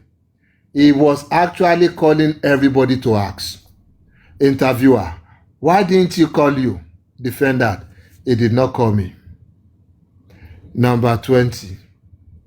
That the natural and ordinary meaning of the said publication was and is that I immediately descended upon the property and assets of my deceased son shortly after his death and became desperate to seize and control such assets. Ṣé fẹ́ dá sí? Ṣó ṣe àwọn kinní yìí àbò ṣe? Did you call for this property? Ni o, mo máa wá join yín because àwọn nǹkan tí mò ń kà yìí wọ́n mà tún ti fẹ́ tọ̀nù table so àwa la tún release voice note jòsí síta ó ti dá. Bẹ́ẹ̀ni, àwa ni. Ṣé wàá bínú o? Inú gbogbo nǹkan tẹ kà yìí, èwo lẹ má bínú o? Ẹni máa kà á lọ o. Èwo ló tangible like àwọn wo ló tangible túyàn lè because gbogbo lè ó kàn pé kàkẹ́ ká sọ pé òun ló pa ta sọ pé òun ló pa Mohbad yóò tangible tó. Drink water. No, ẹni sùúrù n kò fẹ́ mọ̀ ni so that màá mọ̀ bí akéwì give submission lórí mẹ́rẹ̀ẹ̀rin tó important. ṣé yóò tangible tó a ní ó pa àtọ́pọ̀ pa ọmọ ẹ̀. Pàtà nínú gbogbo. Ọ̀gá mi má bínú àtẹ̀wò. Ẹ jọ mọ mi ẹ kọ́ answer àtẹ̀wò ọ̀gá mi. Ẹ dúró náà ó descend lórí property. Immediately tọmọ ẹ kú. Ìyẹn wà ń bẹ̀. Èmi wà ń bẹ̀ pé ó lóun ètì òun náà. Àlejò pé kí voice note pé bẹ́ẹ̀ ṣe pa kinní kan pé òun ló gbé jáde. Ṣé àwọn yẹn ń jáde? No, ibi tó dẹ̀ ti ní kọ́ parọ́ mọ́ òun náà pé sọ fàdúrà kádùrà sọ nǹkan kan and all that. Gbogbo yẹn náà wà ń bẹ̀. Gbogbo yẹn wà ń bẹ̀. Ọ̀gá mi ṣe rí pé Josie ti wà desperate. I don't know because gbogbo eléyìí I don't see anything defamatory in it. In fact, in your own interviews, you said this thing. It might not be directly, but you've implied it. And ìyá Mohbad gan ti sọ pé kódà kan ó pe àdúrà pé kó parọ́. Ó sọ now. I don't understand. Problem you have is Josie, you do more of talking than listening. You don't listen to yourself when you talk. You are more of a talker than a listener. Tí wọ́n bá ti sọ̀rọ̀ ó ti move on yẹn but there are some people that don't yá mi láyè yín mo fẹ́ gbé lágbájá sókè. This is more of desperation no. But you know that the man. Esther Pẹ̀lú tó sọ̀rọ̀ ẹ jẹ́ kí n béèrè question yìí lọ́wọ́ Pàìtà. Ṣé nínú gbogbo nǹkan tó kọ yẹn ṣé kò síbi tó ti sùn wípé Ọmọwùmí ló pọkọ mọ́ òun? Ó ṣe àwọn ọ̀bìdà kò ní ṣe bẹ́ẹ̀. So wọ́n tàbí so òkú aláriwo táwọn ẹbí ẹ̀ ń pa ṣèbí wọ́n ní Wùmí ló pa. Josie ò tó bẹ́ẹ̀ ṣèbí Wùmí náà tó tó máa dìda kó sùn òun. Èmi náà wà kò tó bẹ́ẹ̀. Ó tó bẹ́ẹ̀ Josie ò tó bẹ́ẹ̀. Ó tó bẹ́ẹ̀. Ṣé Josie náà ló sọ fún lọ́yẹ̀ pé. Sorry lágbájá mo ti meet yín tó bá ń pẹ́ fẹ́ sọ̀rọ̀. Yeah, that which is my Escapade fẹ́ sọ̀rọ̀. Okay, my mute tí Escapade bá ti sọ̀rọ̀ tán. I was on call, so mo fẹ́ ní clarification. Pé ṣé Josie ní Ọmọwùmí ló release call? Did I hear right? Nǹkan tó sọ nìyẹn. Ó ti dá. Escapade, go for it. Yeah, what I was trying to say is that Baba knows that they pushed him to this point. If he wanted to do this, he would have done it with Odumosu, Ogungbe, Shitu, all of them. But this new lawyer and his minders, Bayo and Co, that one that at our critical whatever they call themselves, that the ones who are pushed him, if you remember, listing, Chiba critical thinker, local Konga and to Baba sign these 54 or whatever names, often names can call prosecute, call Susi court. He knows that Baba Mongoton Tishi, and he knows that there are things that he can't take to court. But now they have a lawyer that fits into their narrative, into their nonsense that they want to do. And he would have been the one encouraging him to. Lawyer defame, lawyer no charge me defame. So they pushed him to do all these things. He knows that he's not getting anywhere. It's like that. He's at their mercy. They are making him do things that he wouldn't have done ordinarily. So he's not in really. It's the people around him that are pushing him to do this. You're right. Lagwaja.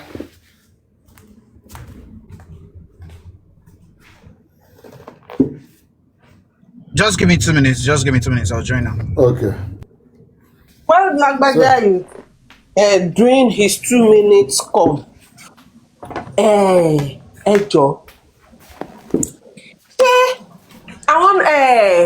Ṣé brief tó fóògùn gbé ni pé Ọmọ́wùnmí ló pè Ọmọ́wùnmí náà ló release recording síta àbí Ògúngbè ló bá wọn yí pé kọ́rọ̀ lè dùn because a mọ bí wọ́n ṣe ń lo call yẹn gbà yẹn láti fi vilify Ọmọ́wùnmí tó ń drag ọmọ yẹn káàkiri o. And then we have one of Jossy's interview where he mentioned that he didn't even know that his phone can record. That it was after things started happening, they told him, and that he recorded the call himself. So at what point, not to fẹ́ turn table mọ́ wa lọ́wọ́ pé Ọmọ́wùnmí ló ṣe call, Ọmọ́wùnmí náà ló tún release ẹ̀ síta. Like what manner of manipulation is this nítorí Ọlọ́run? Ṣé lórí 300 million yìí náà lẹ ṣe ń parọ́ tó pọ̀ tó yìí? And again, that British reputation wo ni Jossy ní tẹ́lẹ̀ tó bàjẹ́ torí kò yé bẹ́yẹn gangan ló yé mi. Mr. Pythagoras ṣàlàyé orúkọ gidi wo ni Jossy ní tẹ́lẹ̀ tó ní. Celebrity mona náà ni. Kò yé mi pé òun lórúkọ pé ní entertainment industry òun wà well respected. Kò yé entertainment industry wo kò yé mi o. Ṣé wàá sí káyé fẹ́lẹ́ ni? Tó tẹ̀ máa include pé Ọmọ́wùnmí ní tí òun bá sọ nǹkan tí bàbá yìí ṣe máa jù lóko pa. Sis, you don't remind them that one. Anikila kuna tọ́nà wo Yẹmí Ṣùtù tún gbọ́ west ha wo kí. Lórí ìgbà tó bá tún gbé 300 mi wá bí. Àbí pé 600. Ẹjọ́ ní sọ̀rọ̀ Pythagoras ẹjọ́ torí Ọlọ́run. Mo bẹ̀rẹ̀ pé reputation wo ni Jossy ní tẹ́lẹ̀ before now. Kò yé mi bí akẹ́ṣẹ́ only in the society, even in the public and the family member. Ṣé ẹni tí ìyàwó ò láìkí ẹ̀ ìyàmọ́ ẹni tó mọ̀ dá lóhùn tó wọ́n pé bàbá òun ti disown bàbá òun, that's somebody saying he enjoys respect from his family member. Even in Ìkòròdú gan ọ̀nà máa ń fẹ́ sọ Jossy ló kò pa ni. And again, má bínú, and again ní small thing Jossy máa ní pé publish ibo ló ti publish ẹ̀ ṣé Punch ni ṣé Guardian newspaper ni get àbí ṣé The Nation. Ẹ má bínú wọ́n publish ẹ̀ online ni online publication lórí fẹ́ sí. Okay. Okay, I think I'm ready. I'm ready to say one or two things. Okay, Pytha, stop see number 14 and be 16. Number 14 kẹ. I think the boy be number 20. Okay. Yeah, number 20. Okay, number 20. Now, what I see in all this is that it seems this lawyer does not even understand the word defamation. Just the way Sister Benevolence is saying.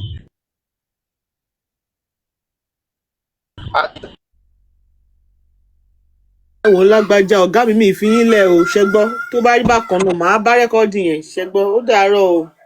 Who you wan leave all these ones for? Má worry, máa gbọ́ rẹ́kọ́ọ̀dì yẹn ó ti kù mí. Escapade ò gbọ́dọ̀ lọ sí anywhere. Escapade ò gbọ́dọ̀ lọ sí anywhere. Take over.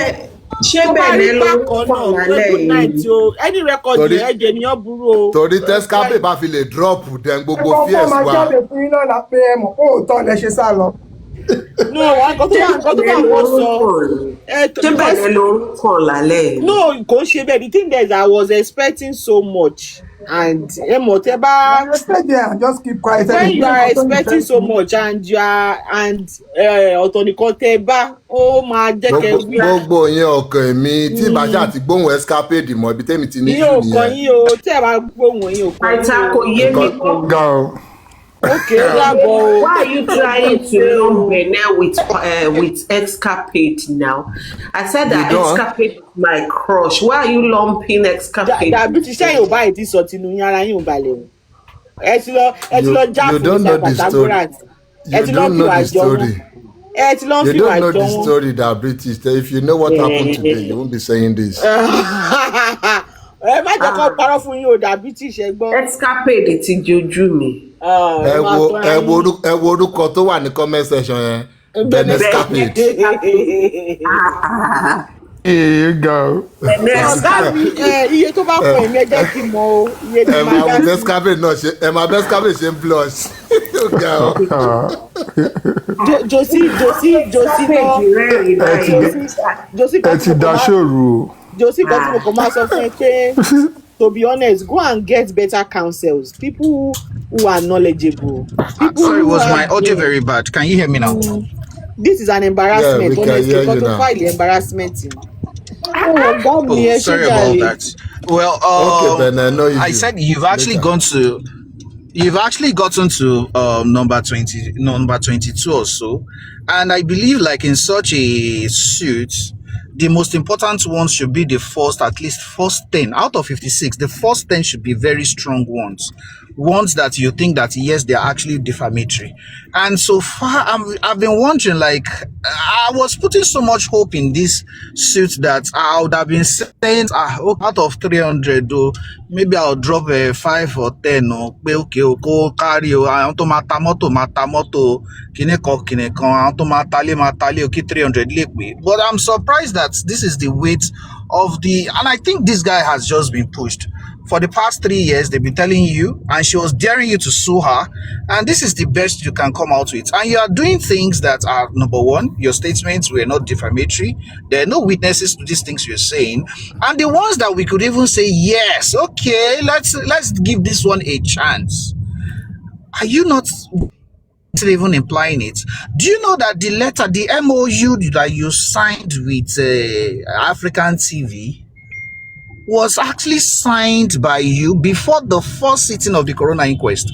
The royalty of a person is part of his estate.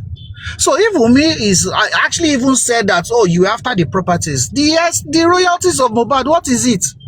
What is it? It is part of his estate. It's part of the things, the properties he left behind to be inherited by whoever he uses as his next of kin. And for you to be putting that in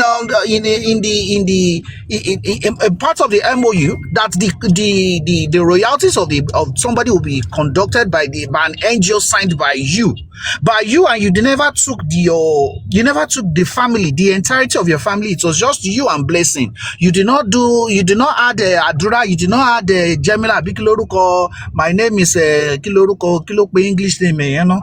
My name is Kineko. You did not add them inside it is only you and Blessing. So are you taking your head of family, the head of family of Alobas? Why didn't you add them to that MOU? And you did that behind their back. So if Wunmi is implying these things, didn't you do them?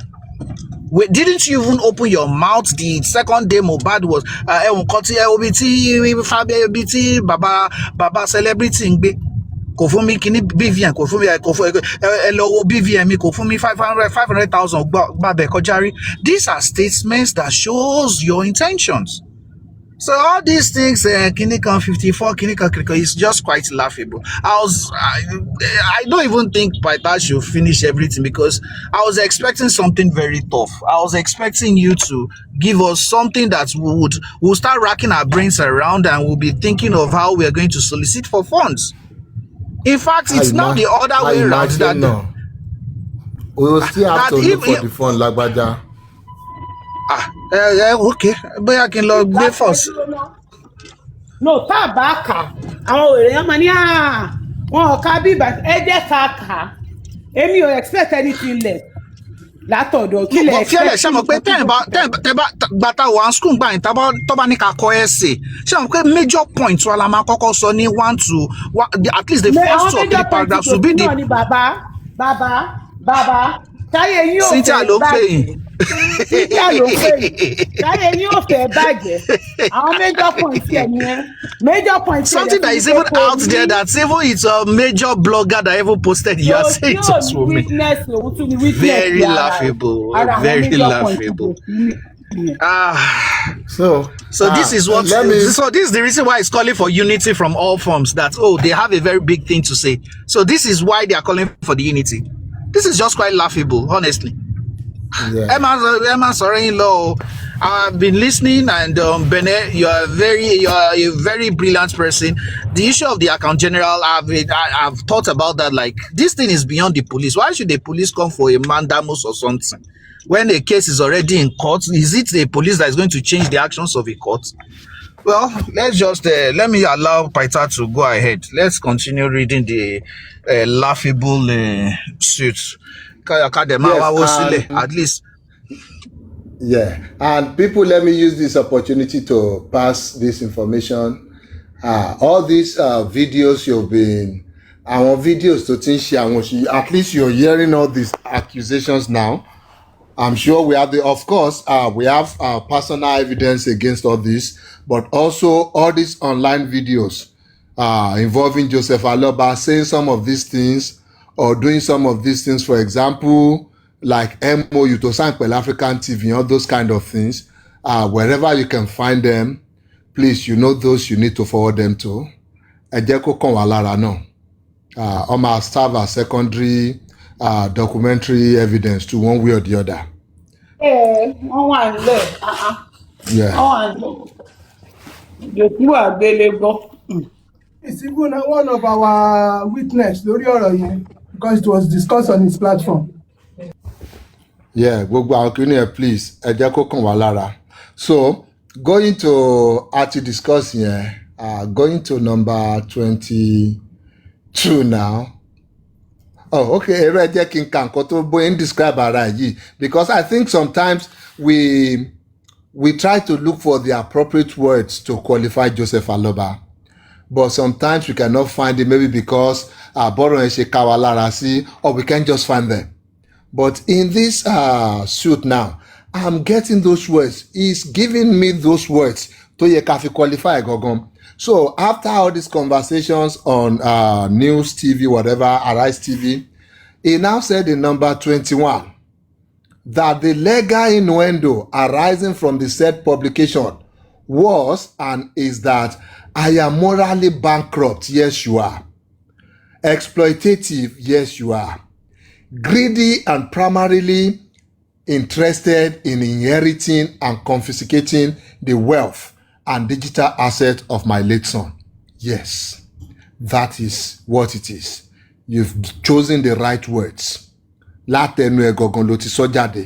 are morally bankrupt. Because if all you are after is the asset of your son, ibo ni mọ́tò ẹ̀ wà, ibo ló nílẹ̀ sí, kílé tó ra lẹ̀ fọ́mọ, kílé tí ò ra lẹ̀ fọ́mọ, ilé tó kọ́, ilé tó rent tó ló kọ́ náà, just in your desperation to inherit him one way or the other. You're morally bankrupt, man.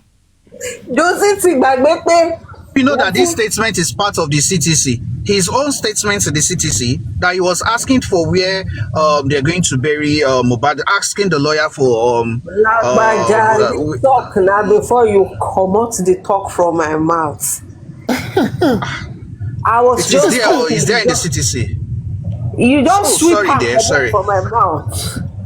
Sorry about that. What I was even bringing for ethic back baby to city pe Bukky Jesse ni Tony má gbà lọ́wọ́ wọn ilẹ̀ ọmọ mi tó wà lọ́wọ́ wọn má gbà má fomi ṣọ̀wọ́ lọ́wọ́ tó ń sọ Yorùbá Èkìtì.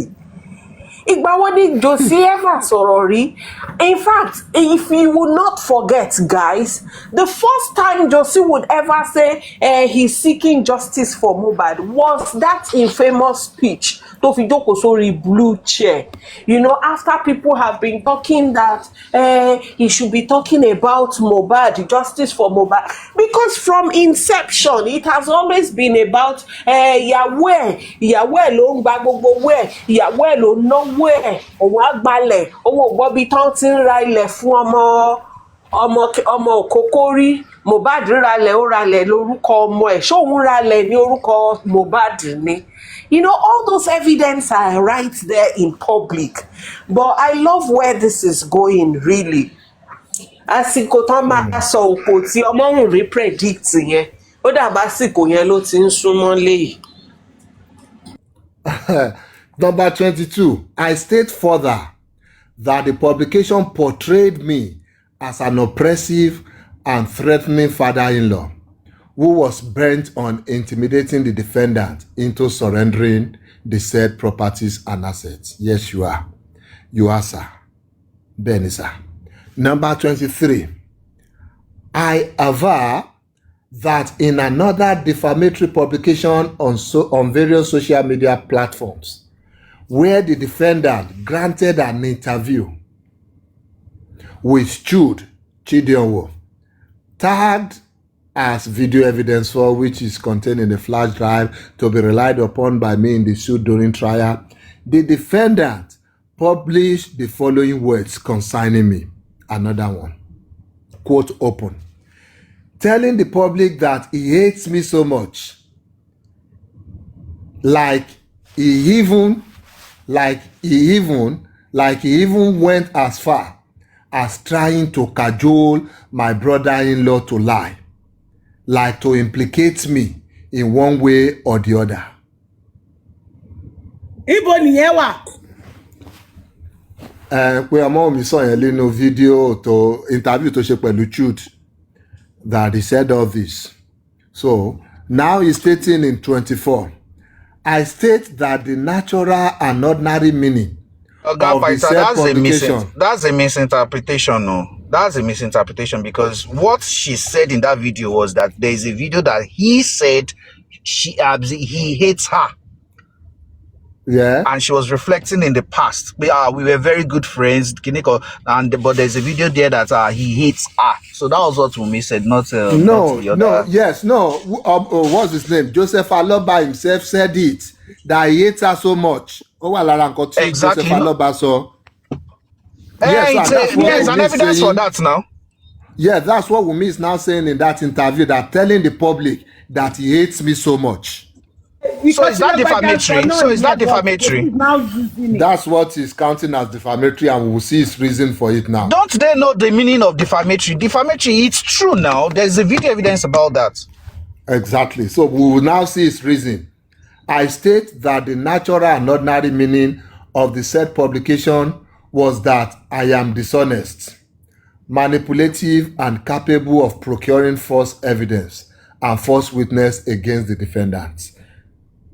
Number 25, I aver that the legal innuendo conveyed by the said publication was that I am conspiring to falsely implicate the defendant in criminal wrongdoing and is corruptly attempting to manipulate my son into fabricating lies against her.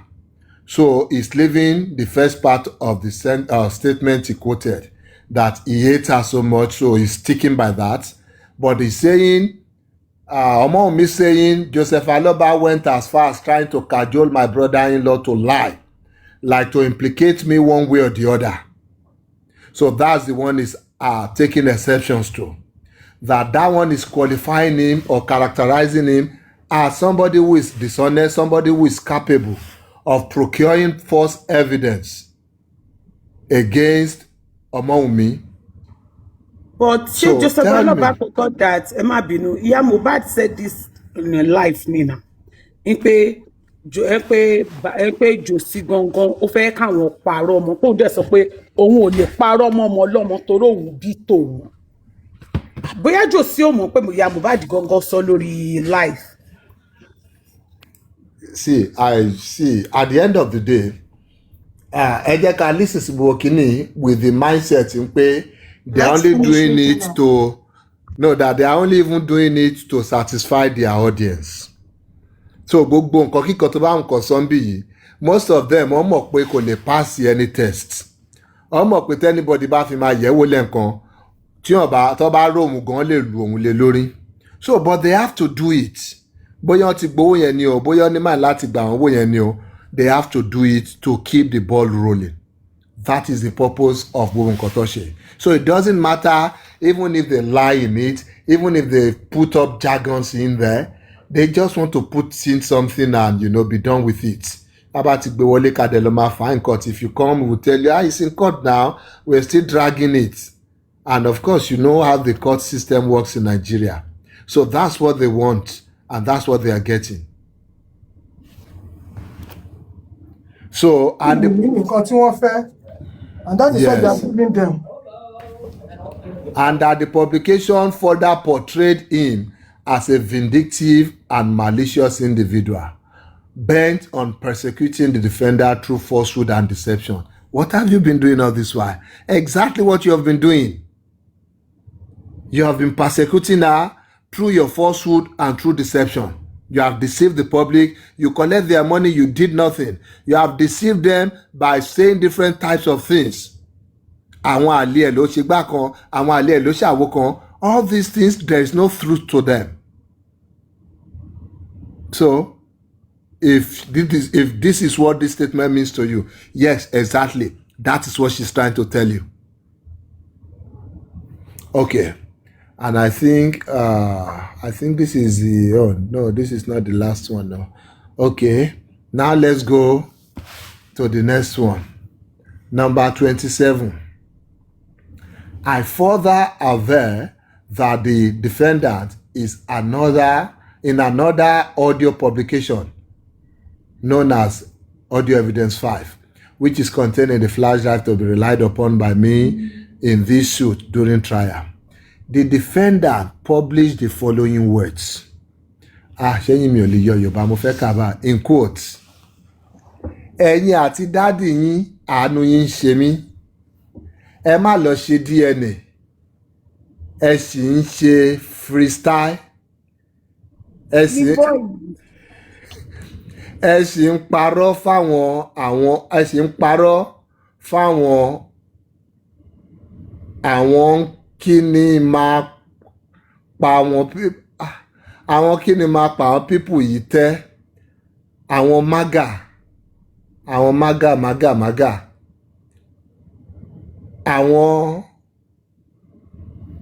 àwọn tẹ́tí mess mental health wọn tẹ́tí sọ wọ́n di wèrè ẹ sì ń parọ́ wèrè fún wọn ẹ má lọ ṣe DNA no DNA no burial ẹ sọ fún dádì yín ẹ sọ fún dádì yín. Even God no go vex. I've been trying to laugh in a way that please God. But Ọlọ́run gan máa understand lásìkò ìgbé kò possible mọ́. Ẹ jẹ́ ká kíní tán, ẹ jẹ́ káwọn èèyàn gbọ́ kíní tán, kọ́ gbọ́ Yorùbá ìtàn. Ẹ sì ń pa irọ́ wèrè fún wọn.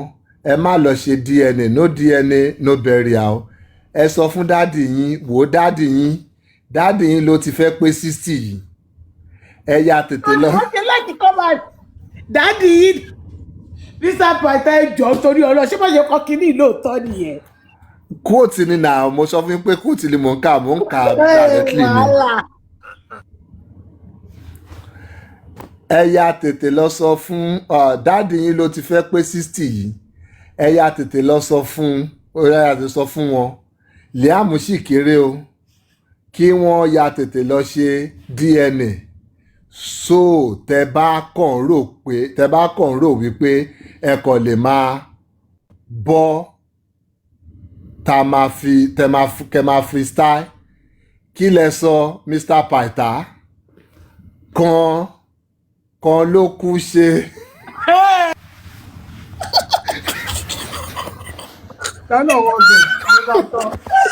ìyẹn ló máa gbà lọ́wọ́ pàǹtá báyìí. Àwọn aṣọ ẹ̀kọ́ torí ọlọ́wọ́ yìí o. Repeat statement ni o, ẹ jẹ́ repeat bẹ́yẹn. Ẹ ká gbájọ ẹ repeat ẹ o. Lọ́yà kan ló kọ kínní, Josi fúnra rẹ̀ ló kọ kínní, lọ́yà kan ló kọ. On transcribe nǹkan tó gbọ́ ní so a máa tún bẹ̀rẹ̀ láti ilẹ̀ ẹ di ẹ̀rí yín mú dáadáa tá a bá ti ka Yorùbá ẹ̀ tọ́ ta dẹ̀ ti fi English interpretation ẹ̀ sí ẹ̀ wá lè rẹ́rìn yín síta. Quote open. Ẹ̀yin àti dáàdì yín àánú yín ṣe mí ẹ má lọ ṣe DNA ẹ sì ń ṣe freestyle ẹ sì ń parọ́ fáwọn kíni máa pa àwọn pípù yìí ná àwọn maga àwọn tẹ́tí mẹ́sì mental health wọn tẹ́tí sọ wọ́n di wèrè ẹ sì ń parọ́ wèrè fún wọn ẹ má lọ ṣe DNA no DNA no burial ẹ sọ fún dáàdì yín wò ó dáàdì yín ló ti fẹ́ pé 60 yìí ẹ yá tètè lọ sọ fún wọn Liam sì kéré o kí wọ́n yá lọ tètè ṣe DNA so tẹ́ bá kàn rò wípé ẹ kàn lè máa bọ́ta máa ṣe freestyle kí lẹ sọ Mr. Pytha kan ló kún ṣe nú ẹ Ọlọ́run ṣeun quote closed. Number 28. That the defendant's publication in Yoruba can be translated in English language to mean the following. You and your daddy, I pity you people. You had better go and do DNA test while trying to act smart and deceive people. MAGA, another voice echoed. What do you think usually happens to those people? Those foolish ones whose mental health get messed up and who end up going crazy. You are also trying to fool people. Go and do DNA test. No DNA, no burial. Tell your daddy who is already close to 60 years old. You should quickly tell him. Liam is still very young. They should hurry and do DNA test. Instead of thinking they can keep covering things up with style. What can I even say? Mr. Pytha, just go and bury yourself in shame. God will judge. Pytha, ẹ jọ̀ọ́ mo fẹ́ béèrè nǹkan o. Ṣé orúkọ èèyàn ló ń jẹ́ bàbá yín? Òun ló ń bá wí. Orúkọ ta ló ń jẹ́ bàbá yín? Ọ̀gá mi. Ṣé bàbá yín yẹn wá jẹ́ defamation? Ó dà pé tí bá wo ẹ má bínú o torí mo kàn tiẹ̀ ń ronú mo kàn ń rorí mi fúnra mi. Tí bá wo 22 nàkúnà sí wọn tọkọ rẹpẹtẹ yẹn tí mo tó wá rí lẹ́nà tọkọ rẹpẹtẹ ó dà pé Ògúngbè àti mi ti confam náà pé kò mọṣẹ́. Ó wá dà pé àwọn tó máa ń bá ṣẹjọ́ àwọn tí ò tún mọṣẹ́ tó òun àwọn tó tún lẹ́sì jò tó yẹ kó tó wá ti kọ̀ǹkan rẹpẹtẹ báyìí àwọn èèyàn kan giving ni.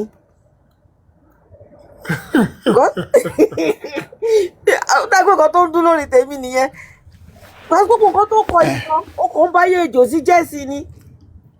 And the interpretation is even wrong. Ọ̀sọ̀rọ̀ Yorùbá mo rí bí tó ti sọ pé God will judge you. Ọlọ́run ṣe ló end ẹ̀ ẹ̀yin kan God will judge. Ó sọ bí ẹni pé Mr. Pythagoras translation yẹn ṣe rí pé Mr. Pythagoras ló bá wí àdìyẹ. Mr. Pytha, just go and bury yourself. Mo rántí voice note kí ni tó ń play yìí gbọ́dọ̀ ní orúkọ wọn ni màá pè mo dáhùn lábẹ́lẹ̀ mo ní MAGA ni màá pè wọ́n ló tún dé another voice echoed. Yín nìyẹn.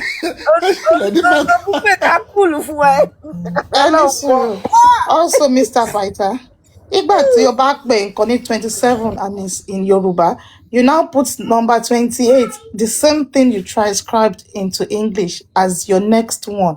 How does this make sense to Lawyer Ogungbe? ó gbọ́dọ̀ pọ̀ tí ò bá ti pọ̀ kò make sense. ẹ ṣàfọ̀gùn gbé ilẹ̀ kò tí ì lo ògùn ẹ̀ ní ẹ ṣàrọ̀ra filẹ̀ mi ò ó gbádùn ẹ ṣàjọ máa this first major case ó máa gbà láyé ẹ̀. So nǹkan tó ìṣẹ̀lẹ̀ ń bẹ̀lẹ̀ yìí gbọ́ ẹ wá gbọ́ nǹkan tí Josie interpret ẹ̀ sí o.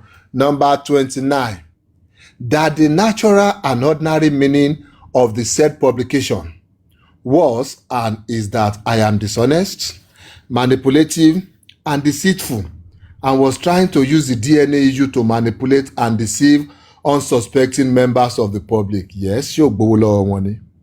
Ṣé wọ́n dáwó GoFundMe ni? Ṣé o ṣe ni? Ṣé wà honest pẹ̀lú wọn ni? Did you do account for all the money you collected? No.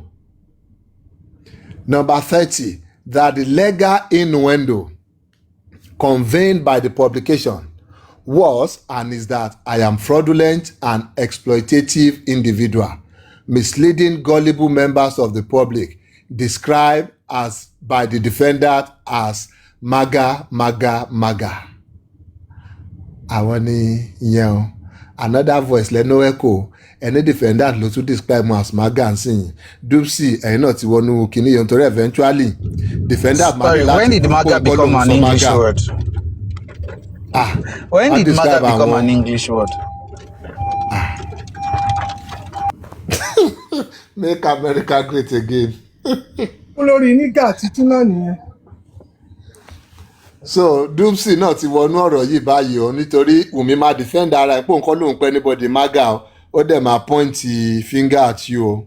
So kẹ́yìn náà yà lọ wá lọ́ọ̀yà yín sílẹ̀ o èmi rán tèmi lọ́wọ́ o. So mo lè defend yín this one o. Number 31, that the defendant also intended to portray me as an elderly man acting shamefully and dishonorably by allegedly deceiving. Oh my God. By allegedly deceiving the public under the guise of seeking for justice and demanding DNA examination. Yes, you are. But he's not an elderly man. Python ṣe ń gbọ́ mi. Python ṣe ń gbọ́ mi. À ń gbọ́ yín. Ṣé mo evidence ta tẹ̀ máa lò fún yẹn ni pé brẹ̀kẹ̀tẹ̀ la máa lò pé brẹ̀kẹ̀tẹ̀ wo account balance jòsó wa ni òun billionaire gan òun rò pé òun máa dá ṣíngbáń wá kọ́bọ̀ fún bàbá yìí mọ́. Ṣé o deceive public nìyẹn gbà tó jẹ́ pé owó tó ń retí gan ẹ tó jẹ́ billionaire gan wo account owó báyìí pé eléyìí kò ní ìdówó kankan. You know, in this last one, Lagbaja, is Josie denying that he's an elderly man? Is he denying his age or what? Because I don't get it.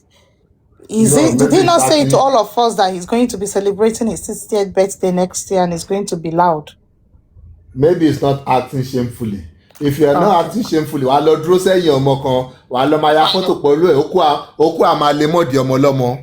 Àbí everybody brẹ̀kẹ̀tẹ̀. Don't feel up brẹ̀kẹ̀tẹ̀ tó fi sọ pé whenever I see fine girl like you, I'm always happy. I'm always happy. Is that not a shameful act for an elderly person? Àbí ìdí ńlá tó gbé lọ sí court the last time tí yẹn tẹ mọ́tò mọ́lẹ̀ tí mọ́tò rí lọlẹ̀. Okay. Àbí tí. Fighter, there's also one tó fi parọ́ yé pé ọmọ ẹ ní will.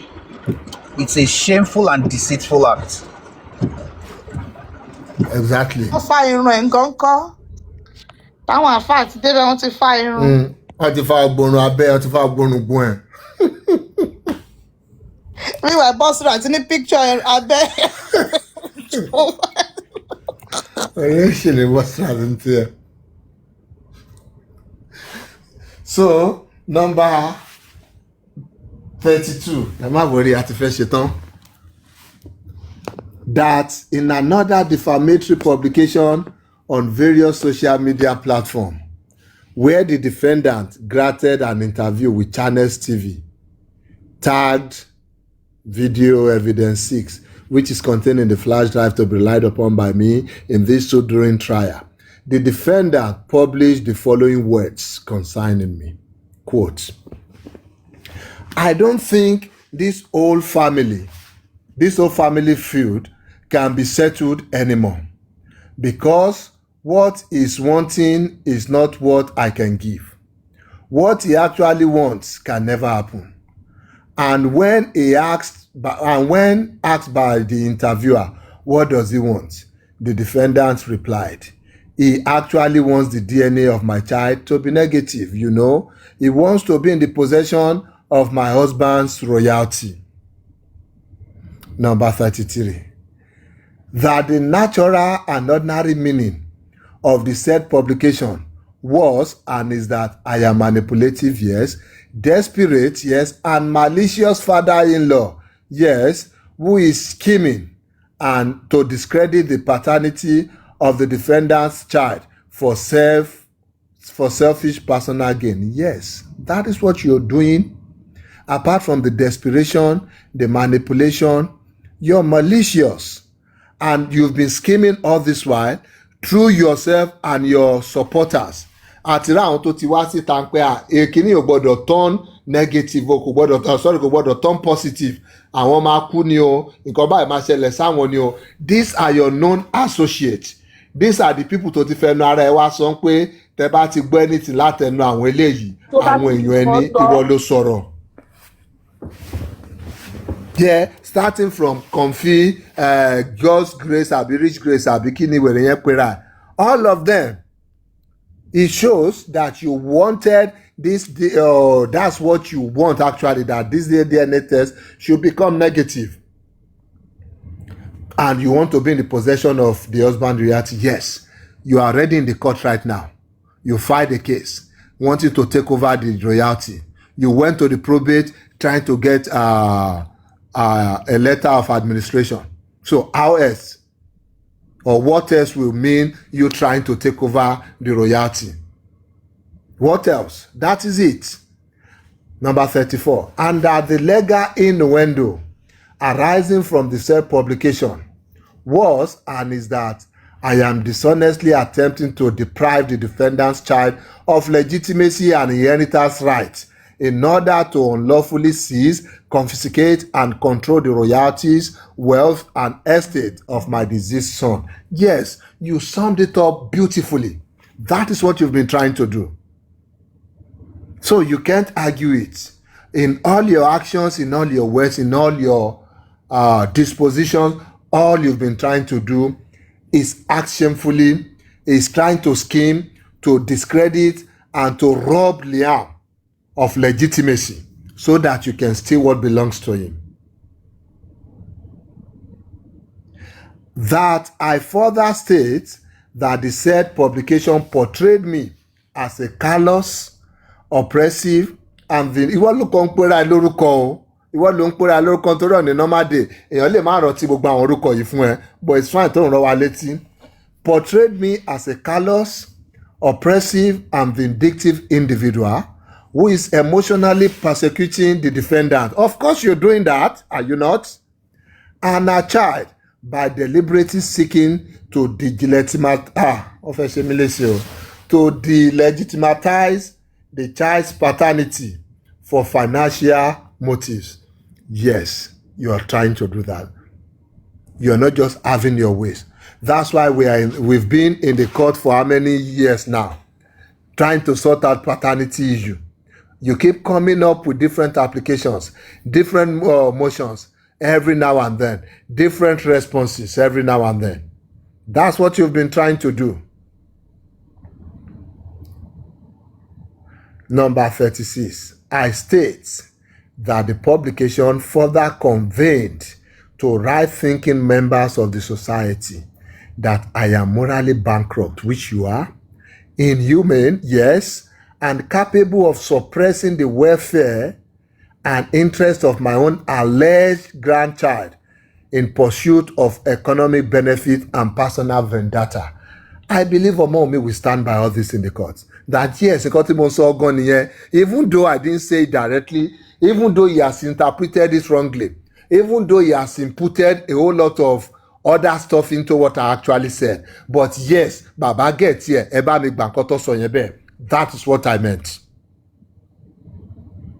I think she will want to stand by all this. I want to believe so. Say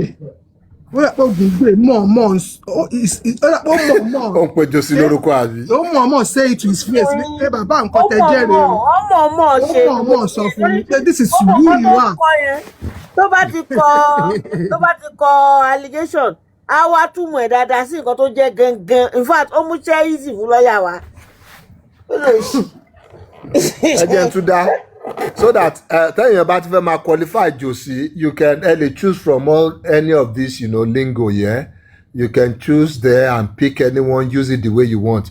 Àwọn orúkọ tí jossy ń jẹ́ nìyẹn, ó tún sọ mí bí.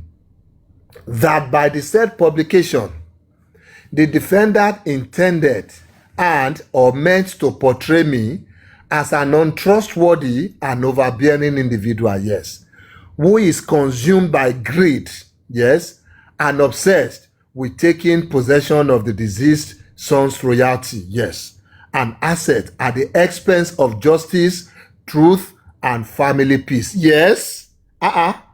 Hey, these people, they actually portray, they're characterizing this thing the way it should. Because all these things, you're doing it at the expense of the peace of your family. You're no longer talking with your son. Ìyàwó kan kúrò lé fún ẹ ṣé Joshua lọ́nà sá kúrò lé àbí ìyá ìwo ni wọ́n jẹ́nu ẹ̀ tó ní kò sanwó fún. Beulah. Ìyá Beulah ló sá kúrò lé. Ìyá Beulah ṣì wà nílé. Ìyá Joshua ní tó wá promise ẹ̀ ní owó kó fi padà sílé. Ìyá Joshua ló lóun fẹ́ bọ́sítà wá disgrace jossy pé òun fẹ́ wá táṣì orí ẹ̀. Àwọn justice speaker bá ní òkè kí bàbá lọ fún lówó tí ó bá fóun nu gbogbo owó tó ti ń gbà. So you see that there's no family peace. You're doing all these things at the expense even of the truth. The truth is that this is how your son died. The truth is that you've neglected your son. You've neglected your job as a father. You did all this at the expense of justice. All these things you are doing, if there is no justice gotten for your son, really, truly, believe, it would have been because of your actions. Starting from the moment you decided that you're just going to bury this boy without embalming him. Because that led to the issue of that we are unable to know what happened to him really. China certain luck will only so whatever it is anyway. So and it's saying in number 38 that all the aforesaid publications, so gbogbo àwọn allegations ti tán by.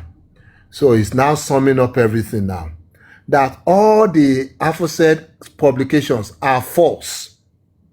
So Emma Dimo, and that the only thing I have done is to grant interviews in order to continue to sustain the tempo and awareness for constantly demanding for justice for the death of my son through reinvestigation and paternity test of the alleged son of Mohbad, so as to clear all doubts regarding the motive for his murder. 39. I state that all the aforesaid publications were made deliberately, maliciously, and without lawful justification, and that the defendant knew or ought reasonable to have known that the said allegations against me were false. So this is where the burden lies. That I'm repeating that again, that I say that all the publications were made deliberately, maliciously, and without lawful justifications. So starting from ibi tó ti sọ pé Wunmi pò òun bàbá ẹ máa ṣorí burúkú ni tí ó dẹ̀ publish here, he is claiming Wunmi published it and she published it deliberately and maliciously. We all know who acted maliciously here, who wanted to use that recording to drag ọmọ Wunmi. We know who leaked it. Àmọ́ bí ta ti kọ́kọ́ gbọ́ gbogbo yẹn la mọ̀. So but he's saying all these things They were done deliberately. It was targeted. They were malicious, and there's no lawful justification. But guess what? The justification to all this publication is called truth, author, and that is the greatest defense to any defamation action. As long as it is truth, it is fair comment, it is qualified privilege or opinion, personal opinion, not maliciously made. So if any of this, if you can prove any of this, all Wunmi needs to do is to bring out videos, bring out utterances, bring out witnesses for each of these 6 allegations. The first allegation is Okwe lórí phone, Baba ẹ máa ṣorí burúkú ni. But then you now misinterpreted that audio that Wunmi said you killed your son, Mohbad. Wunmi never said anything like that in the Yoruba one you put there. But in your English translation, you now put it that Oni ó fẹ́ pa Mohbad. So all these things, as long as Wunmi can show one video, one statement. In fact, before she can show that, you yourself, you need to prove first that all these things you're saying, all these allegations, you need to show proof that number 1, she published it or caused it to be published. Number 2, that there was no, because now you have asserted that there's no justification, lawful justification for them, and that they are deliberate and malicious. So you have to show the malice. You've asserted here now. Sorry, Yes. but also there is a situation that caused that phone call to be made. We need to let people understand that Hayat, one of Josie's minions, went on a show, Ogbe Ibonsita, Olohun ma pa ọmọ yẹn. So Wunmi called him in response to that Hayat did. She didn't just wake up and called Josie. She did when one of his minions, one of his jagun decided to attack her child. So Yes. she called him to warn him to call his people to order. So it wasn't just a case of she's just waking up and just calling out an elderly, irresponsible father that has stopped doing what he's supposed to do. She called him to tell him to call his minions to order. He needs to even before he gets there, if he, number 1, if he can prove that the audio recording was made by Wunmi, he has to prove that.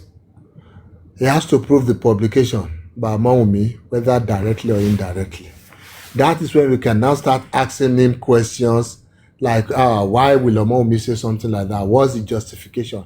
And even if all those ones were true, if you're able to prove that Wunmi lo publish here, or lo gbe fun Bukky Jesse one way or the other, the question will now be, or the justification is simple.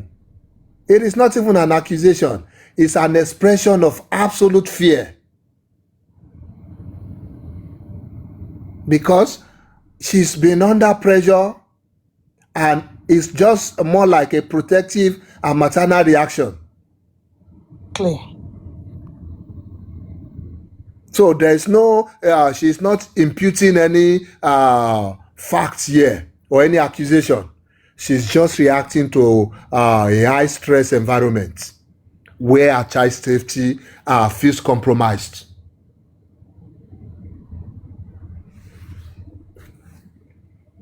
So even if you are able to prove, which we all know you cannot, there's no way any of these things can even pass the litmus test here. None of these things can pass that.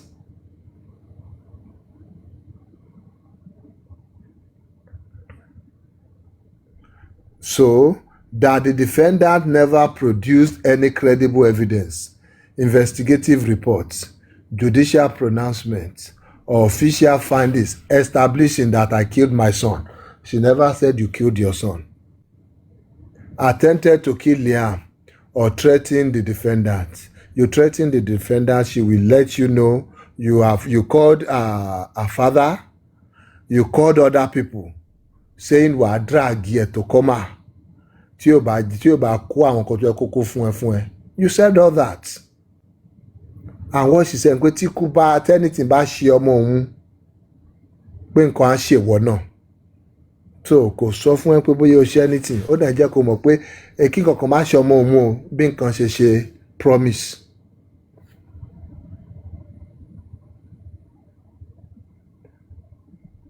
So it's now saying that several persons who watched and listened to the defendant's publications formed the impression that I was responsible for the death of my son and was attempting to persecute the defendant for selfish and wicked motive. Yes, you are. And that you killed your son has nothing to do with Omomi's publication. If anybody is thinking like that or is having that kind of impression, it would have been because of your actions. It would have been because of the way you carried yourself or you have carried yourself. The way you hurriedly buried Mohbad. The way you were going about putting on his clothes, putting on his shoes. The way you were trying to replace him in the music industry. Releasing albums here and there. The way you were fighting for his property. Fighting lawyers, fighting regular TikTokers, fighting everybody. That would have formed the opinion, that would have formed the impression of anybody thinking maybe you killed your son. It would not have been any audio recording being out or anything. So that is what would have formed any impression if anybody is having such impression about you. Nǹkan tó form when not any other thing. So he went on and on, stating different things, what the publication did to him, that the publications have seriously injured my standing, integrity, and reputation amongst family members. You never had any of those. Among friends, associates, and members of the entertainment industry and the general public. Entertainment moguni baba. Entertainment abi protege la ma parugbo yen sin ni. So he's saying whatever has been published is harming his reputation, even in the music industry right now. Wọ́n lè pè sí show mọ́, gbogbo àwọn church service tó máa ń lọ tó ti máa lọ ń perform ní VJ wọn àbí ní harvest mi ò lọ pé jòsí sí báyìí. So it's because of all this publication, that's what Joseph Aloba is saying, that they are not extending invitations to him anymore. Because his image is already damaged now in the music industry, entertainment industry. But did he ever have any of these things? No. You had none of these things. Even when he started. The moment to judge the sit at my son never 50,000, about many thousand never passed through your account. Say 500,000 never passed through your account before. 100,000. At that moment, your reputation was destroyed. Every right-thinking member of the society, at that moment, they were able to recognize, they were able to see a greedy father. They were able to see an unfortunate individual. So you had no reputation going into this at all. And you cannot claim Wunmi took that reputation away from you. You have to prove first that the reputation was there. Show us the stats.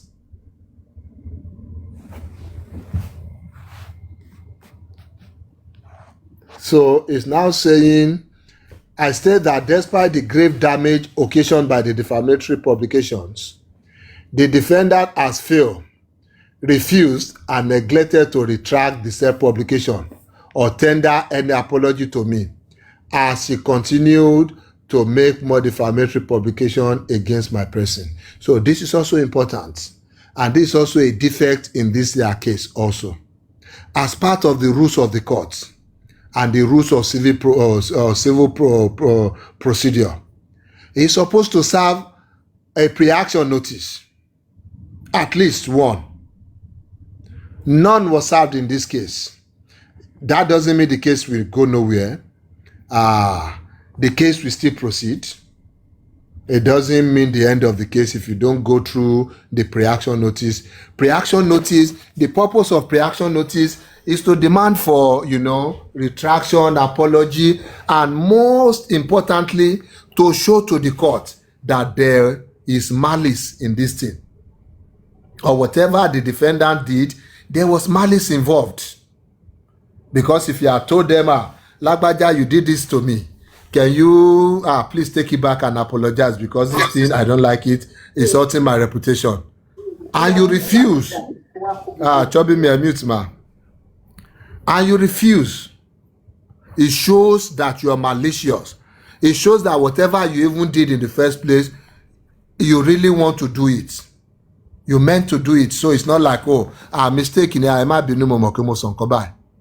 That is the purpose. You're supposed to show to the court that whatever this guy is coming to say to you tomorrow, don't believe him.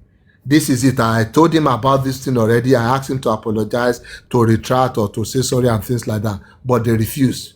They wanted a fight. Now I'm bringing a fight for them.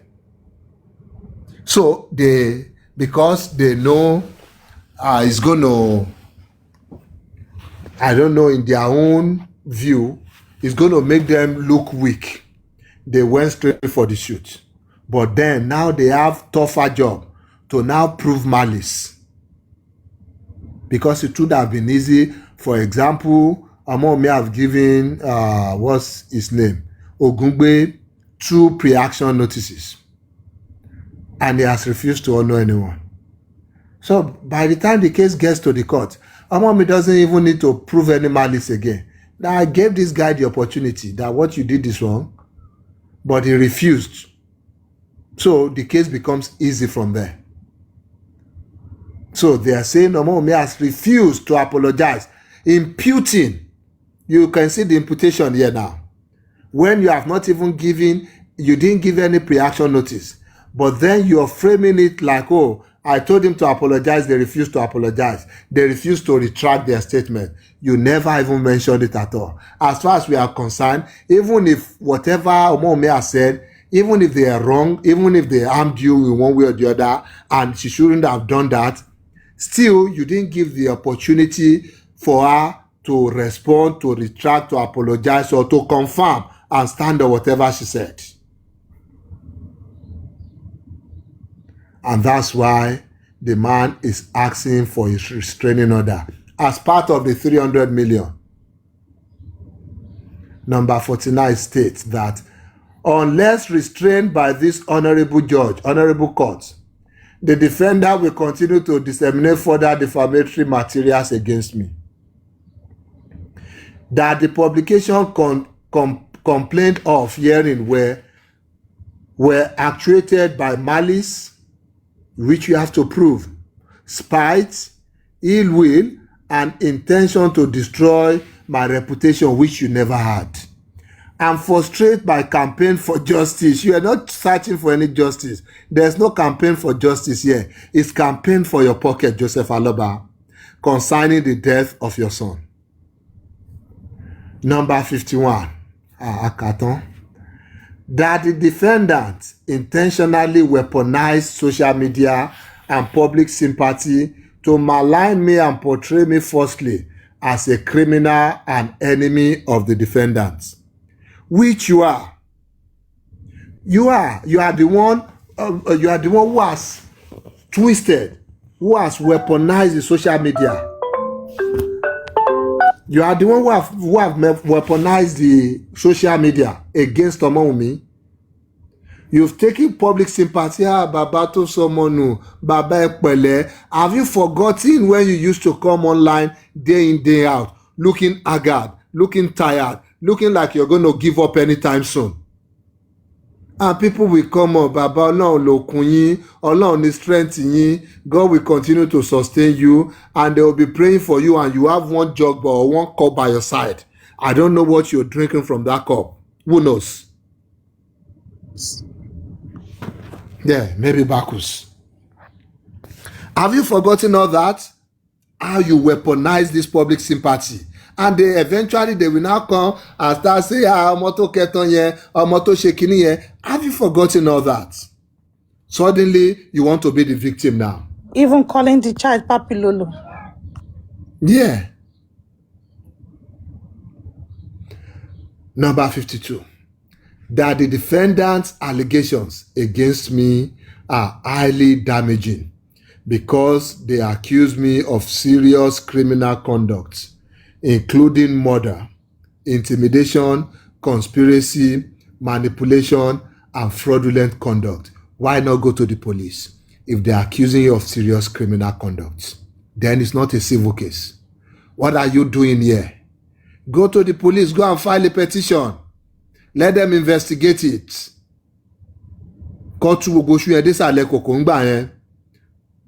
I'm telling you the next line you have to go now. You can write a petition based on all these allegations you are suing for here.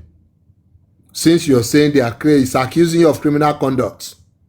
Once defamation enters that border of accusing somebody of a serious criminal conduct, it becomes criminal harassment, bullying, or whatever name you want to call it.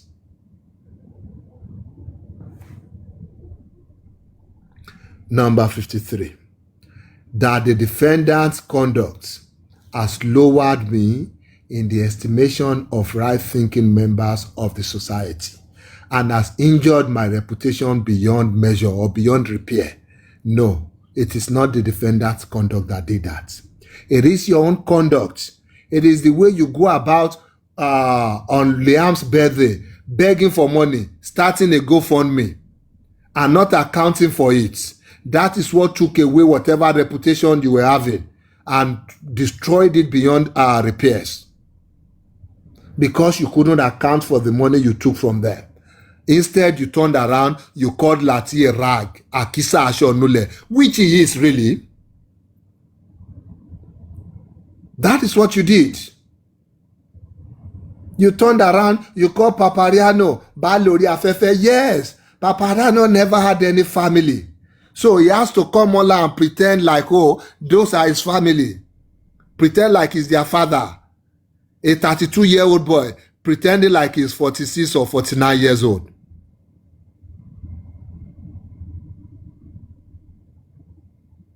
So these are the things you did that lowered your reputation before right-thinking members of the society.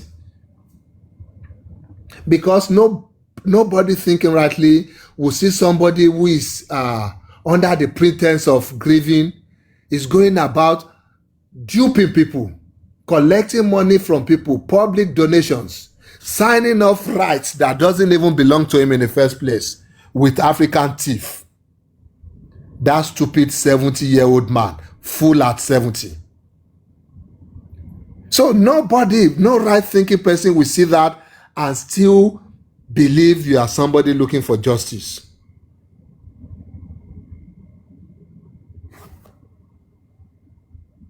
So, these are Joseph Aloba's requests.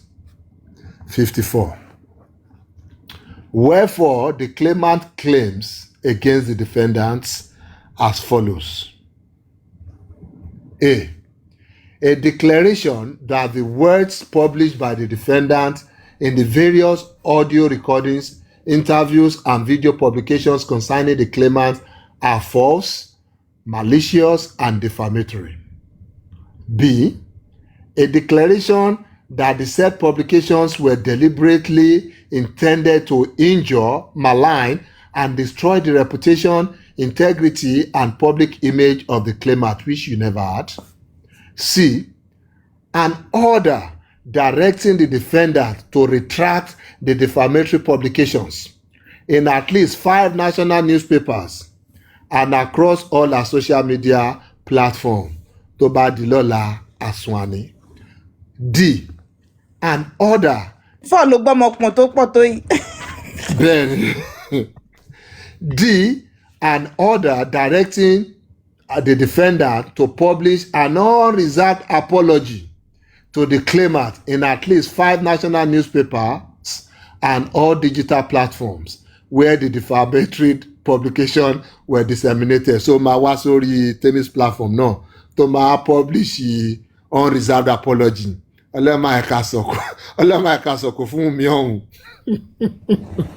So an order of perpetual injunction, now, restraining the defendant, whether by herself, agents, privies, or assigns, from further publishing or causing to be published any defamatory statement concerning the claimant.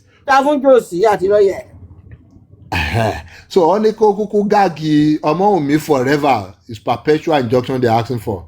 That even by Ọmọ́wùnmí o abẹ́yìn tennis platform torí ọ̀nà ilẹ̀ ń ṣiṣẹ́ fún, so agent lẹ jẹ́, agent or privies or cronies or assigns from further publishing anything.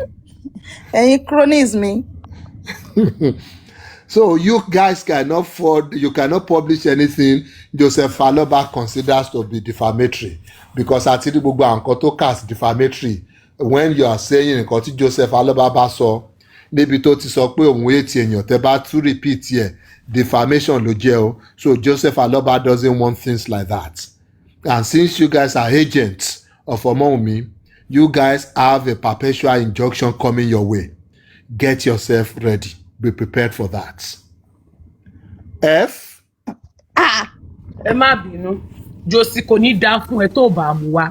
Joseph Aloba ò ní kúre àti lọ́ọ̀yà ìtẹ́ bá mú wá. Ayé ń jọ máa bọ̀. Gbogbo nǹkan Joseph Aloba fẹ́ gáàgì yín ni. Ó fẹ́ dé yín lọ́rùn mọ́lẹ̀. F. The sum of 300 million as punitive, aggravated, and exemplary of making as an example. Okay, kò ń ṣe ẹ̀yin sí Ọmọ́wùnmí in this case. As an exemplary damage for the malicious and defamatory publications made against the defendants, the claimants. G. Post-judgment interest on the judgment sum at the rate of 21% per annum until final liquidation. Ó bá jẹ́ 20 years lẹ fi sanwó yẹn tán náà. A máa gba interest lé lórí. Bẹ́ẹ̀ ni, a máa gba interest lé lórí bó dẹ̀ máa jẹ́ nìyẹn. H. And such further orders or other orders as the honourable court may deem fit to make in the circumstance. Pé in case yóò bó nǹkan tá a béèrè fún yìí o, tí court náà bá tún rí pé they have injured this man a lot o. No, 300 million cannot do it. Perpetual injunction cannot do it. Retraction and apology cannot do it. All these things cannot do it. You know what? Ẹ jẹ́ ká sọ ọmọ ẹsẹ̀ wọn náà lé lórí. If the judge wants to do that too. So they are leaving that for the judge to decide now. Any other thing the judge wants to do here.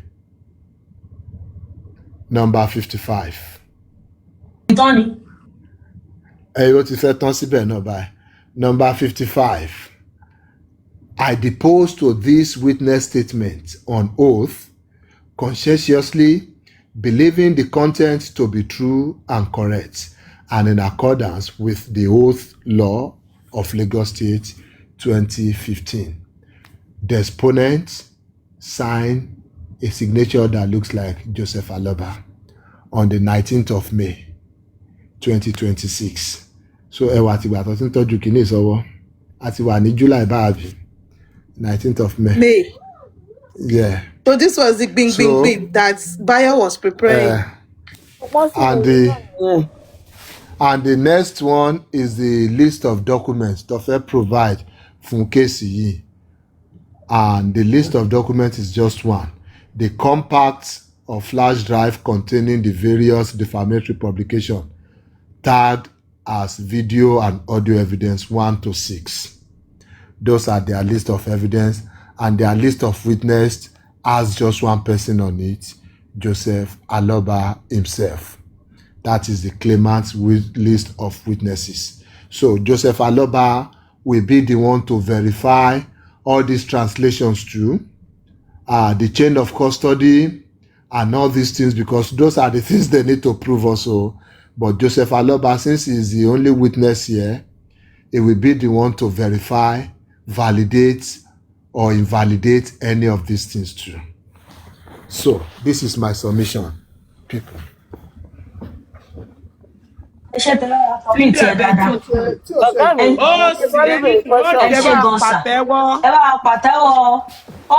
Pàtẹ́wọ́ fún Mr. Python.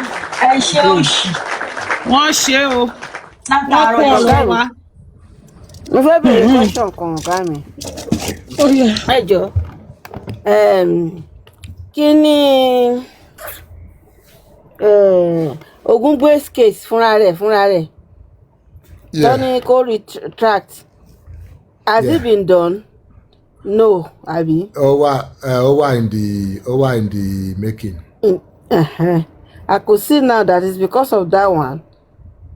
Ògúngbè ń wẹ́ ni kúnra ni. Pípẹ́ ṣàrà máa ronú. Ń wẹ́ ni kúnra ni. Ló ṣe bá ayé ìdòsí jẹ́ tí ní gbogbo ilé báyìí. Okay.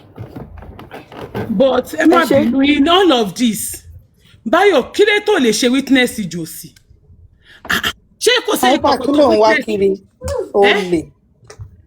Kí lẹ wí? Oh, the sniper. In all of this, Josie, rí àwọn family member, iná lẹ́bí mi tó ń sọ kò sẹ́yìn kankan tó lè jẹ́ witness fún ẹ. Olójú ó ní labalábá lójú kò lè bẹ́ẹ̀ ṣe. Westo apárí kò lè bẹ́ẹ̀ ṣe. Báyọ̀ tó lọ gba retirement àwọn ọmọ ẹ̀ tó kò lé ẹ lọ́wọ́ kò lè bẹ́ẹ̀ ṣe. Bọ́srat àti ẹ̀mọ́ pẹ́ Bọ́srat àti ẹ̀tì. Ilé bọ́ba jíròrò àwọn olórí burúkú kọ́. Bọ́ba gánṣẹ́ kò lè bẹ́ẹ̀ ṣe kò sẹ́yìn kankan. Bọ̀sọ́bọ́lá lójú jóná kọ́kọ́já yé. Mr. Python ẹ̀dùn náà. Bọ́ba gánṣẹ́ báwo. Àgàgà tó bá tutù kọ́. Bọ́ba jíròrò àwọn olórí burúkú. Bọ́ Mr. Python mo fẹ́ béèrè kankan náà. Ṣé Josie fi hàn pé bóyá káwọn pípù yẹn tó bá ṣe witness fóun tó bá san 300 million fóun òun máa láti fún wọn bẹ̀ bóyá torí ẹni Josie ṣe fàyàlà gbogbo ẹ̀. ẹjẹ ń dá ṣe kí ni ẹjọ àlejò fún wọn yìí. òun ni nǹkan tí Josie rò nìyẹn tó fi dá fàyàlà. ọmọ pọ̀ lẹ̀. nítorí adúrú gbogbo àwọn tí Josie ní gbogbo àwọn tó ń bẹ ṣe pé gbogbo àwọn kan fi gbogbo àwọn ọmọ mi ìmọ́lẹ̀. Àwọn ọmọ mi ìlérí ikú kọ́. Àwọn sexy she. Àwọn spicy goat. Spicy goat. Ta ló ṣèlérí ikú fún? Wọ́n mi ìlérí ikú ni o. Òun ló ṣèlérí ikú fún ara ẹ̀ ni o. Ó máa kú bẹ́ẹ̀ ni. Ọ̀gá Python, I came upon something on net just now. Let me just read it so that Koto delete it. It reads thus. Threats to life is now added to the equation. The situation has become particularly alarming and dangerous. We have enclosed video evidence in this petition. This intensifies the gravity of the situation, as visual proof as this can significantly impact public perception and legal proceedings. The video evidence has captured explicit threats, acts of intimidation, or false accusations, providing undeniable documentation of the malicious intent behind the defamation of Mr. Joseph Aloba's character. Mr. Joseph Aloba has experienced not only reputational harm, but also genuine fear for his safety and life. The combination of character assassination, threats, and video documentation has created a toxic environment that demands urgent attention and legal intervention. The Nigerian police and our judiciary system must recognize the seriousness of these actions and work collectively to address and rectify the harm caused by such malicious behavior of Wunmialoba. The details of these threats were published on Facebook by Bukky Jesse Plug on the 20th of December 2023 regarding the threat to life by Wunmialoba. So ìyẹn gan ló wá jẹ́ kí n tètè lé owó déètì tí Bukky Jesse tó fi ṣe kíní ẹ̀ tó fi publish ẹ̀. That was 20th of December. Ẹ ṣe máa rí page ẹ̀. 20th of December 2023. Touch ẹ Mr. Dawa kan tó máa lọ. Escreen touch ẹ jáde. Escreen touch ẹ escreen Point of evidence ni wá ń bí. Kọ́tà máa ń ṣe nìyẹn. ẹ máa screen record ẹ mọ́ page yẹn pẹ̀lú gbogbo details page yẹn ń bẹ̀ ni o. Ẹ ṣe máa ṣe nìyẹn. Ẹ̀yìn escreen record nǹkan tó wà page yẹn wálẹ̀. Mr. Dawa ẹ kọ́kọ́ lọ ṣe yẹn náà kẹ́ tó wá kà fún wa ẹ lọ screen record gbogbo page yẹn. Ibi tí mo ti kà á yẹn ni ọgàn tí mo ibi tó ti jáde. A ní ẹ lọ ṣe tẹ́ni yẹn bá rántí. Ẹ máa send ẹ sí ọ̀gá Python ṣe máa rí yẹn máa rí. Ṣé ti screen record ẹ̀ náà tó bá ti di ìpè ẹ̀ lórí. Ẹ má worry.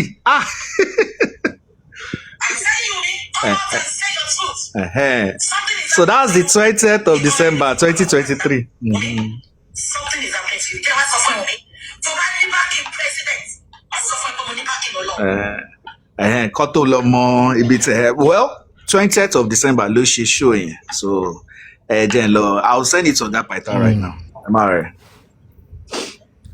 Thank you, Lagbaja. So it's clear there is nothing ọmọ mi has said that ọmọ mi ò tiẹ̀ ní proof to do ẹ̀ fún.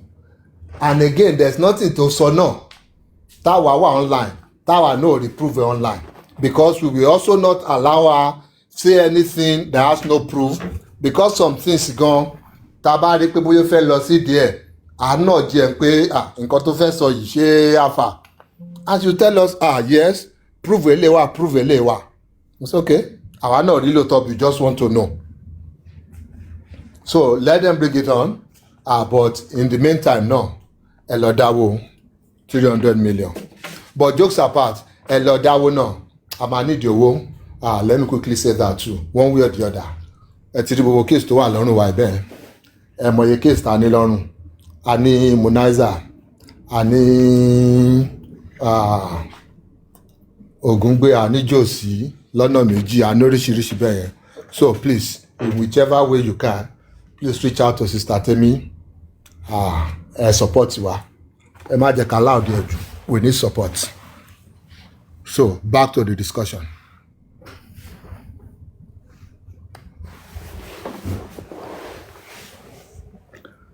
So diabetes ti sùnmọ́ mi lọ́wọ́ mẹ́yìn àbí. My love, I'm with you. Bó ṣe padà dé ni Lágbájá ló kọ́ mi lórí phone.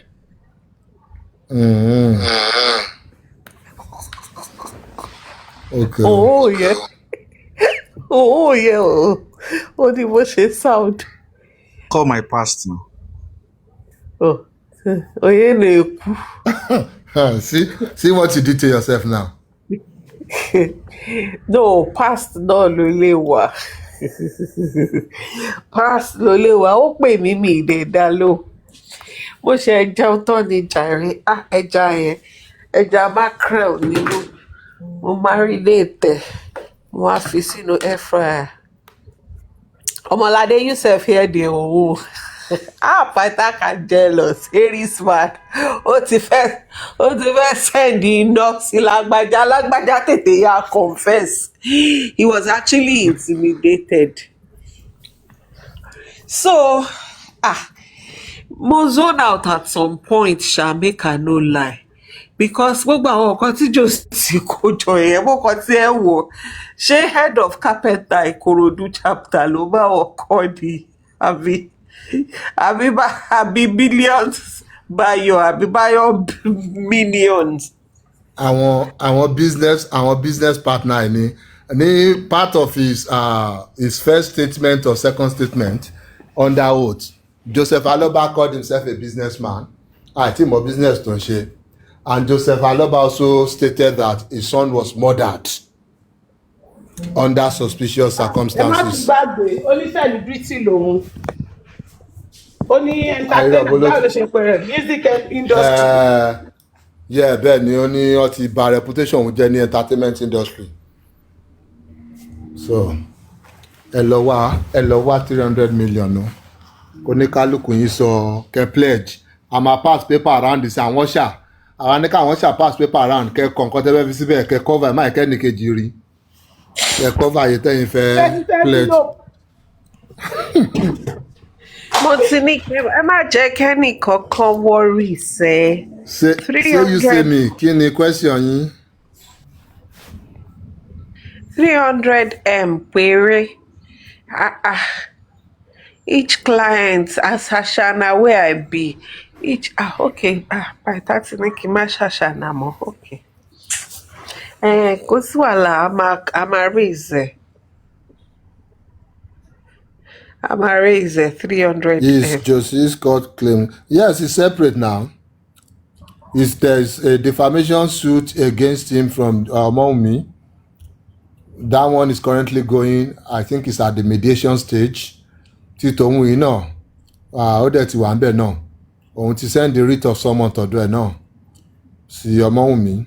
So Ọmọ́wùmí has, I think, 42 days to put in appearance on this case. So separate issues ni wọ́n. A ní ṣé Jòsí lè gba crypto. A máa ní kó lọ sí crypto account náà ni. Ó máa gbà ẹ má worry. Of course, we can file our, even on this one also, I feel like counter sue ẹ̀ lé lórí gan. Torí we should even be looking for the opportunity láti bring in audio recording tó lọ gbé fún Bukky Jesse yẹn. And I think this is the appropriate avenue. But we'll see how we navigate it anyway. I mean, it was one of the things we mentioned then. You brought out a private conversation. Oh, yes, God, I'm so having a laugh at how the world can see how manipulative these people are.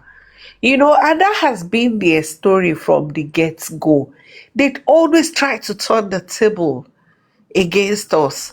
That was how they said our alakoko máa ń ṣépè, àwọn alakoko máa ń gbé picture ko RIP. Everything that they started on their end, everything they did, they tried to put it on us.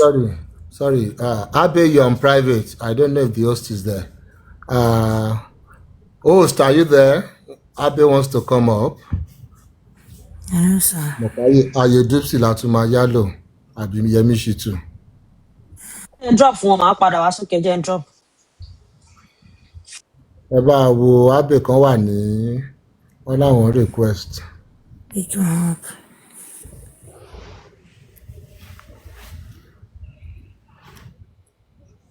Abe, you're up. Yeah, Hello. Hello. Yeah, Ekale. Ekale. Yeah. Hey Joe, Emma Bino, this is my first time coming up. Mr. Pythagoras, I get to my own sorrow, boy.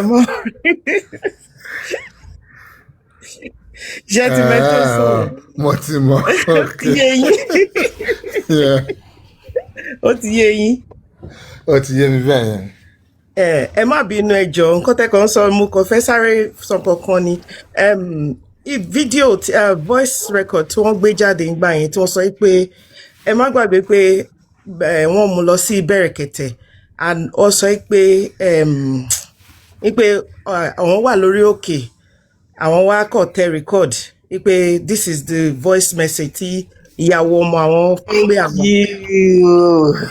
Even though I don't know your mission, no, but whatever it is, thank you.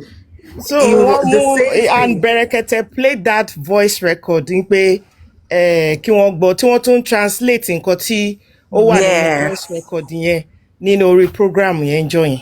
So nǹkan tí mo kàn fẹ́ sọ nìyẹn ó dàbọ̀. Okay, take care. Ẹ jẹ́ baby bọ́lẹ̀. Don't go. No, tó máa ń pe Mr. Paita lẹ́yìn. Ó wà lára yín. Come back to the conversation here. Ó dàbí pé mi náà ti mọ ẹni tó ń sọ̀rọ̀ torí ẹ̀rín Paita yẹn gan pàápàá. Paita. Kí lè ṣe báyìí? Ẹ̀yin náà ti mọ ẹni tó ń sọ̀rọ̀. Lẹ́yìn náà ti ń bá sọ̀rọ̀ ni. Èèyàn gbókè wọ́n ní Paita ẹ̀tìmẹ̀ tó sọ ara yìí ti gbóná. Èmi náà ti mọ ẹni náà sẹ́. Ilé láti ẹ̀ mọ̀ wọ́n mọ̀ Mr. Python nìkan ló mọ̀ wọ́n. Okay. Ẹ̀ mọ̀ wọ́n. Àbí ṣé gbogbo wọn ṣáà ti gbọ́ ẹ̀rín tí Python rí ibù ẹ̀rín yẹn ti give Python ẹ̀rín. The British can come back to the conversation. No, Python! Oh my God! Orí ìpọ̀ ọ̀gá mi. Orí ìpọ̀ o. So, gẹ́gẹ́ bí bó ṣe ń tọ̀ mẹ́tì ẹ̀dà British ẹ̀ ń dùn mọ́ mi gan. Keep laughing ọ̀gá mi. Gẹ́gẹ́ bọ́ ẹ sọ fún wa. Lover boy. Nǹkan tó sọ fún wa ní pé Josie lòun tẹ fóònù òun láti record. So how can you now claim to be a victim of your own what's it called now? Of your own callous and wicked actions? You recorded a known associate of yours, Bukky Jesse, played the video online. You admitted to recording it somewhere. Somebody else played it online, publishing it online. Tell me you cannot add 1 + 1 together. So how is that on the moment? Joseph Aloba something must be wrong with that guy. Maybe not him, maybe his lawyers, maybe not his lawyers, maybe all his supporters. But something wrong is, going on in their midst.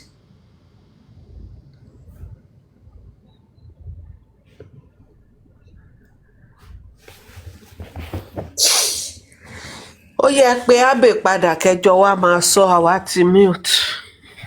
Ó wà lára yín. Sister Temi ṣe ti ṣe press up tán. Tó mọ̀ pé ṣe lẹ́ ń ṣe press up fún violence lọ́wọ́. Abe City, Abe show. Which one be your own now? Python come dey laugh, come dey giggle like person wey dem dey tickle. Which one be your own? For your mouth? Hey, I hear me my life. Wetin dey happen now? Why now? Are you actually saying that to me? Like, which one be my own? Leave this matter, you no gree leave the matter. Ẹ ti sọ sáwọn aṣíwájú náà, kí ló lè tó yẹn? Ẹ ṣọ́ra yín o. So you actually said that to me. Oda.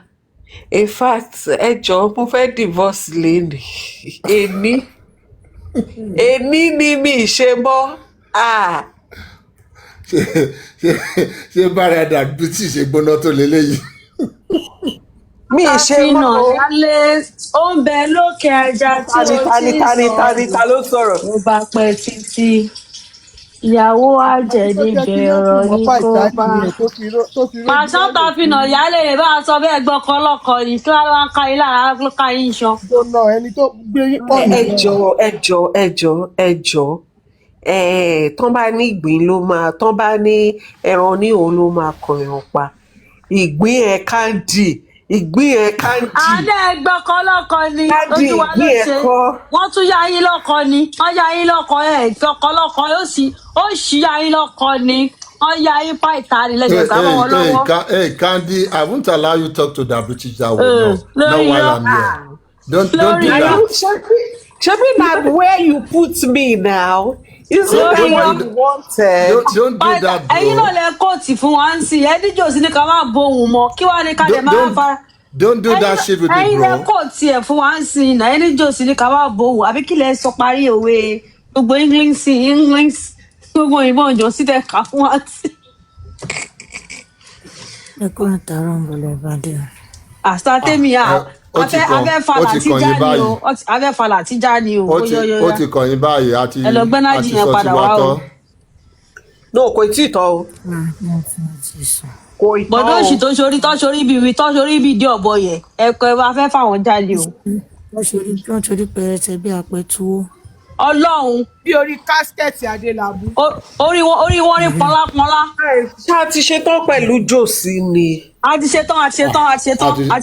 Ẹ jẹ́ kó ráyè fún láti jẹ o. A ti ṣetán o. A ayé bọ́dà láti máa bàjẹ́ sí wa lọ́wọ́ ní lálẹ́ yìí. Kí ló ń ṣẹlẹ̀? Báwo la fẹ́ dá 300 naira? Ẹ̀yin ni àti ní ká bẹ̀rẹ̀ látòrí yín tẹ́yìn bá ti ọ ti ń pàṣẹ paper around ní comment section oníkálukú ti ń complete wọn sílẹ̀ wọ́n máa bá wa gbọ́. Ló jẹ́ pé kí ìsàbúrò. But èmi ò suggestion tèmi lèmi máa tẹ̀lé kò nídìí kí má tàwulẹ̀ lọ court rárá. Nǹkan tá a fẹ́ gbowó around náà nìyẹn but Mr. Temi ló máa kọ́ mo máa fi encourage every other person pé okay èmi on behalf of myself and my family I'll be donating so amount to this 300 million. Temi at this point mo bọ ẹ jẹ́ kémi kọ́kọ́ ya give recommendation mi now that Pytha has mentioned on behalf of my family. So now you will be the one that would now put money down on behalf of Kemi. Ẹ mọ̀ pé Mr. Pytha náà wà nínú ọ̀rọ̀ kéèsì yìí ṣá. Ẹ mọ̀ fáwọn náà wà ń bẹ̀. So ẹ má tún bí Pytha dáwó o. So Mr. Pytha ṣàtú lè ṣe báyìí give it to your brother. Ṣàtú lè ṣe báyìí. Ẹ mọ̀ ní redeem gbà yẹn tí Gio bá ní bóyá wọ́n wá 10 million ní àbí 50 million. Àbí tó bá ní wọ́n kàn fẹ́ dáwó pé wọ́n kàn fẹ́ sanwó tó máa sọ pé okay starting from 10 million tó bá ti ó ní 10 million bá jáde ó ní 9 million wọ́n á gbé títí wọ́n á wá bá débi pé ẹ̀yin tẹ́ ẹ̀ bá lówó kẹ́ lọ fi gbàwẹ̀ fáwọn tó bóyá ká ṣe bẹ́ẹ̀ ni. Okay but ẹ jẹ́ n gbọ́ opinion Sister Temi náà Sister Temi èwo lẹni ká go for. Ọlọ́dé ní kílẹ̀ ń sọ bí akẹ́rọ̀ kọjá wọn náà. No, ṣé kí là ń sọ lọ́sàn àbí kí lẹ sọ. Sister Ọmọládé 300 million tán ní pé ká dá tán ní ká dá padà. Ọmọ kan tá à ń sọ ẹ̀wọ̀n tí a bá pẹ́ ẹni pé. Láti ṣe nìyẹn. Wọ́n ní ìbílẹ̀kẹ́ tún yọ̀bọ̀n sí i tún ní ta nìyẹn tó ń threaten life fún wọn tó tún yọ̀bọ̀n sí báyìí.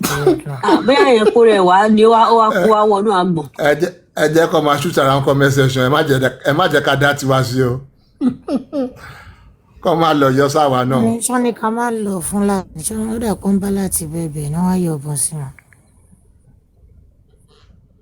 A ló ń bá láti bẹ̀bẹ̀. Ogún ọkọ̀ bọ̀dá láti o. Wọ́n sọ wọ́n ní àìbẹ́ẹ̀k fọ́ láti ní nǹkan. No, bọ̀dá láti ò lè bọ́ nú eléyìí o. Ogún máa pa àwọn ò lè bọ́ o. Bọ̀dá tó ṣorí bí ìdí ọ̀bọ yẹn, wọn ò lè bọ́ o. Mo rí wọn ṣòótọ́ ṣe léni o, wọn ò lè bọ́ o. Wọn ò lè bọ́ rárá ó kọ́ lára mo ṣe náà ṣe ṣó yẹn wọn ò lè bọ́ o. Tó bá máa bọ́ ẹ̀mí ẹ̀ ló máa bọ́ àbí. Ẹ̀mí wọn ló máa padà bọ̀ ẹ̀mí wọn ló máa bọ́ sí wa lọ́wọ́. Ẹ̀mí ẹ̀ ló máa padà bọ̀ wọn ò lè bọ́ o. Ẹ̀mí wọn ló máa bọ́ o. Ó máa dáka jẹ́ kí ènìyàn burú jí o. Torí fi lórí wọn tó fi parọ́ fi lọ. Pé ẹ ká gbọ́ ká má fún lọ́rùn ju bó ṣe sọ lọ. Àbọ̀ ètò sọ ayọ̀ kò tí bó ṣe ọ̀jù díẹ̀ wọ́n bá díẹ̀ tá bá láàárọ̀ ìyẹn. Fìlà tó fi pààrọ̀ fíltà yẹn kò rọ̀ wá o. Fìlà tó fi pààrọ̀ fíltà tí wọ́n lo fíltà mọ́ yẹn fìlà yẹn gan wá wọ̀ sí ju kọ́kú padà sí fíltà wọn lọ. Wàhálà tí ẹ̀mí yín máa bọ́ sí wa lọ́wọ́. Ṣẹ́rá àwọn ọmọ kéréje àwọn ọmọ tẹ́jẹ̀ wọn ògbó tán kó tẹ kó sábẹ́ yẹn. Àwọn náà máa bá yín nu omi ojú gbà tẹ́ bá mú yín sọ́wọ́ tẹ́ bá ń sunkún tẹ́jẹ̀ bá ń sun lára yín. Ẹlẹ́ẹ̀ṣì èrè ni. Àṣẹ̀ṣẹ̀ wo ẹ fẹ́ lálálẹ́ yìí. Bẹ́ẹ̀ lórí ọ̀rọ̀ 300 million. Bàbá gbọ́ pẹ́ wa. Àti as a sister ọmọ òun ṣe get. Ok. Ẹ jẹ́ everybody ẹ pa lọ́lọ́ àwọn ọmọ ní nǹkan sọ̀rọ̀ lọ́wọ́ ó yà ń gbọ́ yín.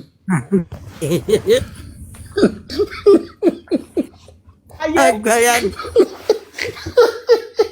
aláyé ọlọ́run. Ìwọ nìkan pa lọ́nà. Ìwọ làbọ̀rọ̀ fàbọ̀ sí sọ̀rọ̀ ìtorí ọ̀nà. Kọ́ lè gbọ́ yín dáadáa ni ẹni tó bá kájú ẹ̀ la máa fún láyẹ̀ gẹ́ẹ̀tì ẹ̀ náà oníkànlájú ó ṣe. Oníkànlájú ó ṣe. Bẹ́ẹ̀ ni.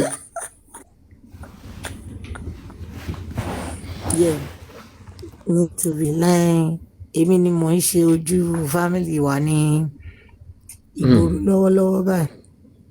Bẹ́ẹ̀ni ìyá mi. Nítorí wọ́n jẹ́ mọ̀ pé mo capable náà ni ṣẹ́gẹ́. So on behalf of we the Adebanjos, ẹ jẹ́ ká kọ́kọ́ gbé ibi tó ti wúwo. Ibi tó ti wúwo ẹni tó bá lẹ́rù ló ń gbé ibi tó ti wúwo. bẹ́ẹ̀ ni ẹ jẹ́ ká bẹ lórí a máa fún yín 100 million. ẹ jọ àwọn tó ń pàtẹ́wọ́ yìí dáa ẹ jọ ẹ bá wa ṣàwọn látẹ́wọ́. ẹ máa pàtẹ́wọ́ ẹ máa pàtẹ́wọ́. ẹgbọ́n lọ́wọ́ bá tóbi Allahu Akbar. olórí ẹbí náà ló ń sọ̀rọ̀ lọ́wọ́. lẹ́ẹ̀sọ̀ àwọn fámìlì wa lọ́dún tí wàá ṣojú níta. ẹ ṣe ara yín látẹ́wọ́ náà ẹ tiẹ̀ kọ́ ṣe ara yín látẹ́wọ́ kẹ́ tó kọ́ntínú. so nínú 100 ó kù 200 so àfihàn lè fẹ́yìn pọ́ńblink. ó ti kù 200 báyìí. ó kù 200 million 200 million. ẹ sílẹ̀ fáwọn public. ó yá ẹjọ a máa ẹ jẹ́ ká kọ́ bẹ̀rẹ̀ látòrí panel náà lágbájá yín lẹ́wà lókè ẹjọ ẹ sọ̀rọ̀. ẹni tó fi padà létà. bí a jọ bá ṣe tó kémi náà padà wá. èmi ò sí lórí panel inú panel lèmi wà o. ẹ ó yá ẹ̀yin tẹ́ wà nínú panel. ẹ jẹ́ kí mi volunteer ẹ jẹ́ kí n volunteer ẹ jẹ́ kí mi sọ̀kọ́ tó mi fẹ́ ṣe Python ní orúkọ èmi àtàwọn ọ̀rẹ́ mi méjèèjì tó kù àwa máa bá yín gbowó lọ àlọ́ bá yín gbé fún Josie tó ti yẹ yín ẹ̀yin fi wá ṣe sacrifice gbowó iṣẹ́ lọ. ńlá náà nìyẹn náà irọ́ nǹkan tó fọ ara mú ni kò yí sí o láti lọ gbowó ká Josie mọ́lé. àwọn ni mọ́mì ẹ̀dúró màmí kúbì ni mọ́mì wa tó wọ́n á tẹ̀lé wa àwa mẹ́rẹ̀ẹ̀rin á lọ àwọn agbókọ̀ mọ́tò dání á tẹ̀lé wọn lẹ́yìn. èmi ni màá bá yín kà owó yìí ti ń pé bọ̀ ẹjọ́ ẹ bá ń pàtẹ́wọ́ fún ìdílẹ̀kẹ̀ bẹ́ẹ̀ 50 million from ìdílẹ̀kẹ̀ ẹjọ́ ẹ ṣàwọn látẹ̀wọ́. ẹ má gba donation mọ́ ẹ ká parí ẹ má gba donation mọ́. lágbàjá ní bẹ́ẹ̀. ẹni sùúrù ṣéèlì Prince Blue àìrọ̀ 30 million from Ontario people báwo ẹ kò lè commit wá sí nǹkan tá a mọ̀ ń pa ẹ̀ náà. kí ló sọ 30 million from where.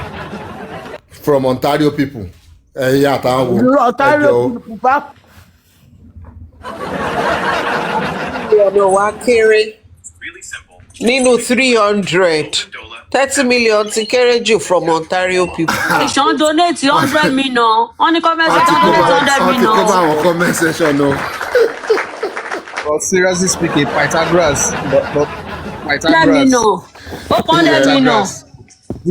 defamation ni kini wọ́n defame wa ni báwo ló ṣe máa fine wa ní 300 million ó kéré náà. defamation ni ẹjọ people akọ ní sùúrù otherwise tó bá rí kinní yìí ó máa increase owó yẹn o. àló kéré ṣé náírà náà sọ kí ní àbí dollars because ó yẹ ká mọ̀. no náírà lọ náà fẹ́. ṣé náírà lọ láwọn fẹ́. náírà lọkọ sẹ́yìn ẹ bẹ́ẹ̀ ni. oh ok náírà wọ́n ní náírà lọ láwọn fẹ́. àkínná náírà.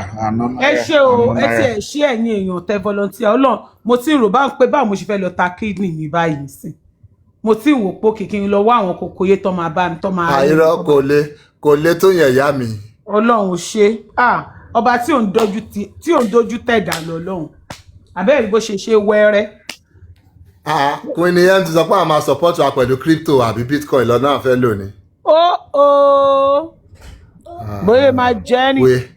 we have good. sísá tẹ́mi ẹ̀ màtún máa gba ṣéǹgì nínú 300 million. a máa change yín candy ìwà àtàwọn ọ̀rẹ́ a lè kówó yẹn lẹ́yìn lọ ọmọ torí owó yẹn ti pọ̀ ju nǹkan tá à ń rò lọ àrò bí ẹ máa dá change padà. ẹ̀yin ẹ̀yọ̀ yìí tẹ̀yìn fẹ́ yọ ẹ̀kọ́ ìta àfẹ́ kó lọ ẹ̀kọ́ fáwọn máa kó lọ. ṣáàtì ẹ̀rí kan mi tẹ̀ fẹ́ lọ ṣe pẹ̀lú Josie ni ṣáàrí kan tẹ̀ fẹ́ lọ ṣe pẹ̀lú Josie ni tẹ̀ ṣáà yín sí pẹ́yìn lẹ fẹ́ lọ. kò sí nǹkan mi tá máa lọ ṣe ìyàwó náà ni ẹ jẹ́ káwa kówó lọ ẹ̀yin ṣáà ti gbówó fáwa káwa kó lọ. ẹ jẹ́ kọ́mẹ́ndì. ẹ jẹ́ comment section kó decide àwọn tó máa lọ títí láyọ̀ padà tó bá ti lè ṣaṣojú yín àwọn ló máa lead yín lọ. àgrámà máa dúró fún wa ògbámà lónídùúró wa o máa tẹ̀lé wọn. àwọn lónídùúró wa ṣẹ́tìrì sísá ọmọládé mo jẹ́rìí wọn ṣẹ́tìrì àwọn sísá ọmọládé ọlákìtàn ẹ̀tìrì àwọn èèyàn ní káwa lọ àwọn wa lọ fọwọ́ mú mi àgbo. Me and Candy. Fine smoke. Can you like fine girls? No. G classic níbo ẹ̀yin fẹ́ lọ máa dáná fún jòsí ni ọlọ́wọ́ síbí ọ̀tọ́ àpọ́tọ̀ nìkan táwọn èèyàn wá fẹ́ bá lọ sí yìí o. ẹ̀yin ti fojú gẹ̀ẹ́sẹ̀ tìgbà tí fádà yín lọ wá wọ ohun lẹ́gìsì wù mí lọ sí ọ̀dọ̀ bẹ̀rẹ̀kẹ̀tẹ̀ ẹ ti sáǹpù èkúé wọn àbí ẹ bá wọ̀ rí.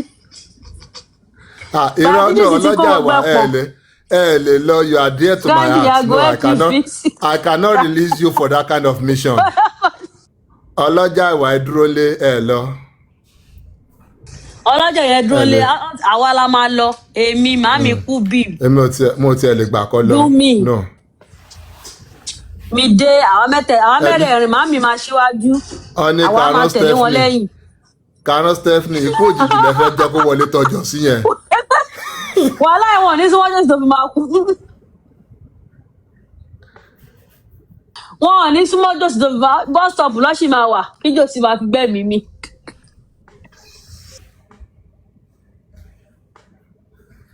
ibo ni chọ́bì mi ń lọ tó ń wọlé tó ń bọ̀ àti ìròyìn iṣẹ́ tí ń lọ ti yín chọ́bì. káàdì 3070 níbo ẹ ṣàjẹ́ ká ẹ̀sìn ẹ fàdúrà sí wa lọ́kẹ́ fàdúrà sàwà bọ̀ ẹ rán àwọ̀ rí. ọ̀rọ̀ wọn là sọ yẹn ní kí n má sà lọ ṣé ó ti pé ni. ó ti pé o owó tún ti lé gan. ó ti lé tọ́. èrò àìmájà yáwó àti àwọn èèyàn wa ti dá escape ní bóyá ká lọ ya lọ́wọ́ náírà ká dẹ̀ máa yọ síra wọn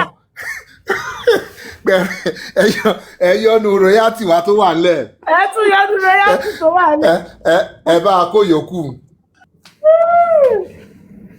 ayayay. irọ́ àwọn èèyàn wa kájọ our people are capable so we don't need to borrow. ọmọ mi is in good hands, you know.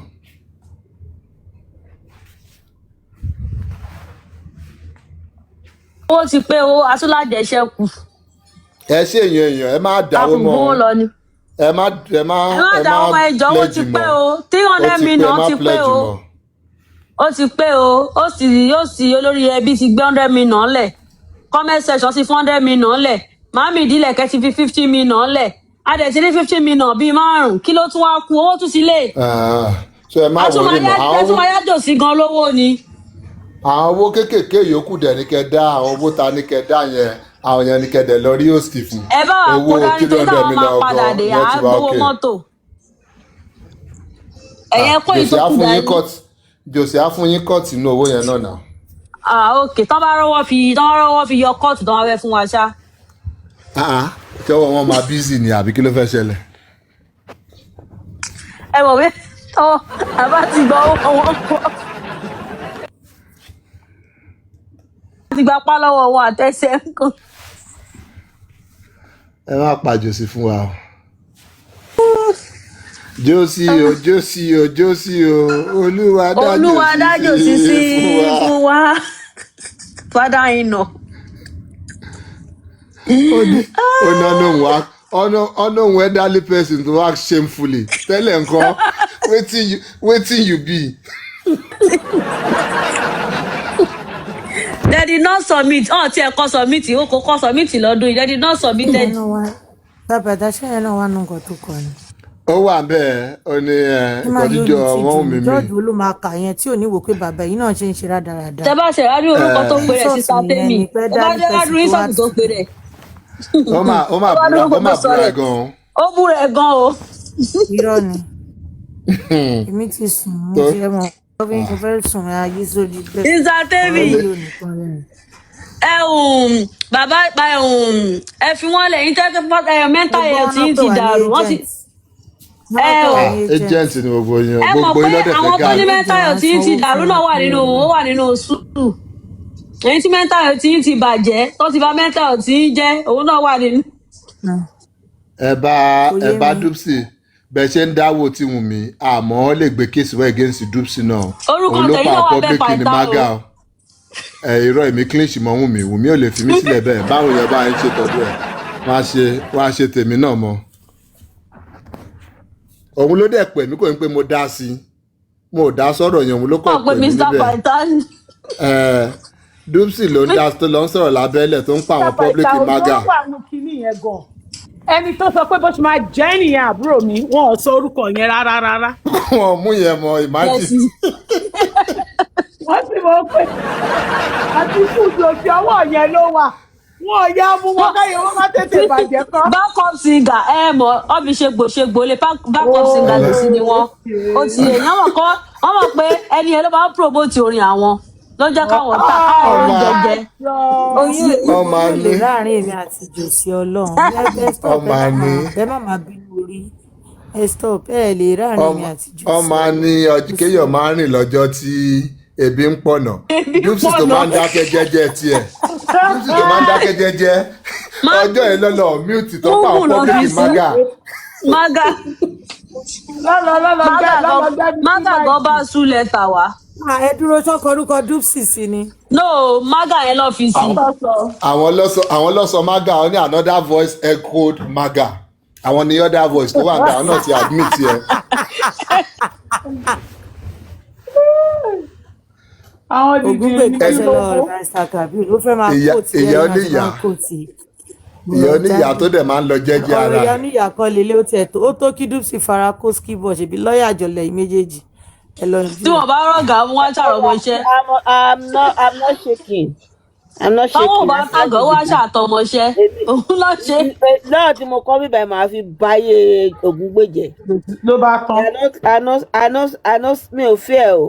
What are we talking about? Ló bá tán. You're unshakable. Wàhálà.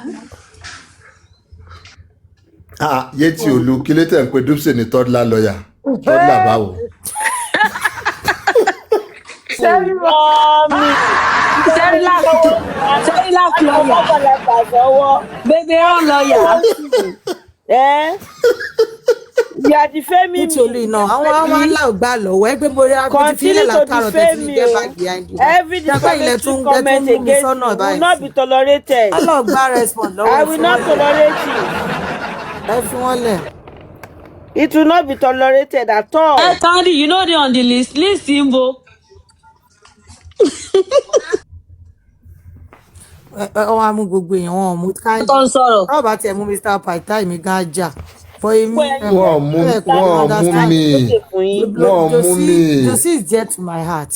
Mi ò kàn fẹ́ sọ síta ni. Yà sọ fún yín. Ọ̀pọ̀lọpọ̀ nu wọn náà mọ̀ mí pé Temi is just there supporting me. I don't go violence. I'm so gentle.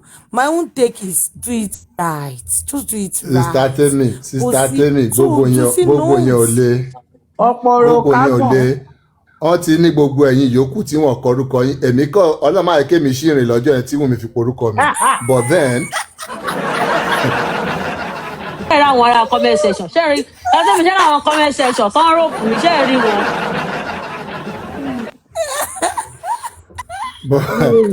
But then nísàlẹ̀. Wọ́n káàkiri ṣe wọ́n ti pe Temi is a mole. Temi is a kìíní kan ṣe rí wọn báyìí. Lẹ́nu sísìn. Comment section ìgbọ́dọ̀ wáyé kọ́ ló ti orúkọ wa lọ gbọ́ sínú kán tún lọ tún mi ìkọ́ báyìí torí Ọlọ́run. Ẹ má wọrí wọn lè tún kọ́ tí kò gbóyún síbẹ̀ gbogbo yín ló fẹ́ gag. Wọ́n ti ní kíkọ́ ti fún yín ní perpetual injunction gbogbo ẹ̀yin agent Wùnmí. Àbọ̀fò ni Jòsí fẹ́ ṣe ni. Ẹ tí mọ̀ kọ̀kọ̀. So àwọn ọ̀rọ̀ ẹ tún bẹ̀rẹ̀ Candy. Mo fẹ́ má bẹ̀rẹ̀ pé mi mọ́ Candy. Àbí lákàáyé fẹ́ bá bàbá Mohbad.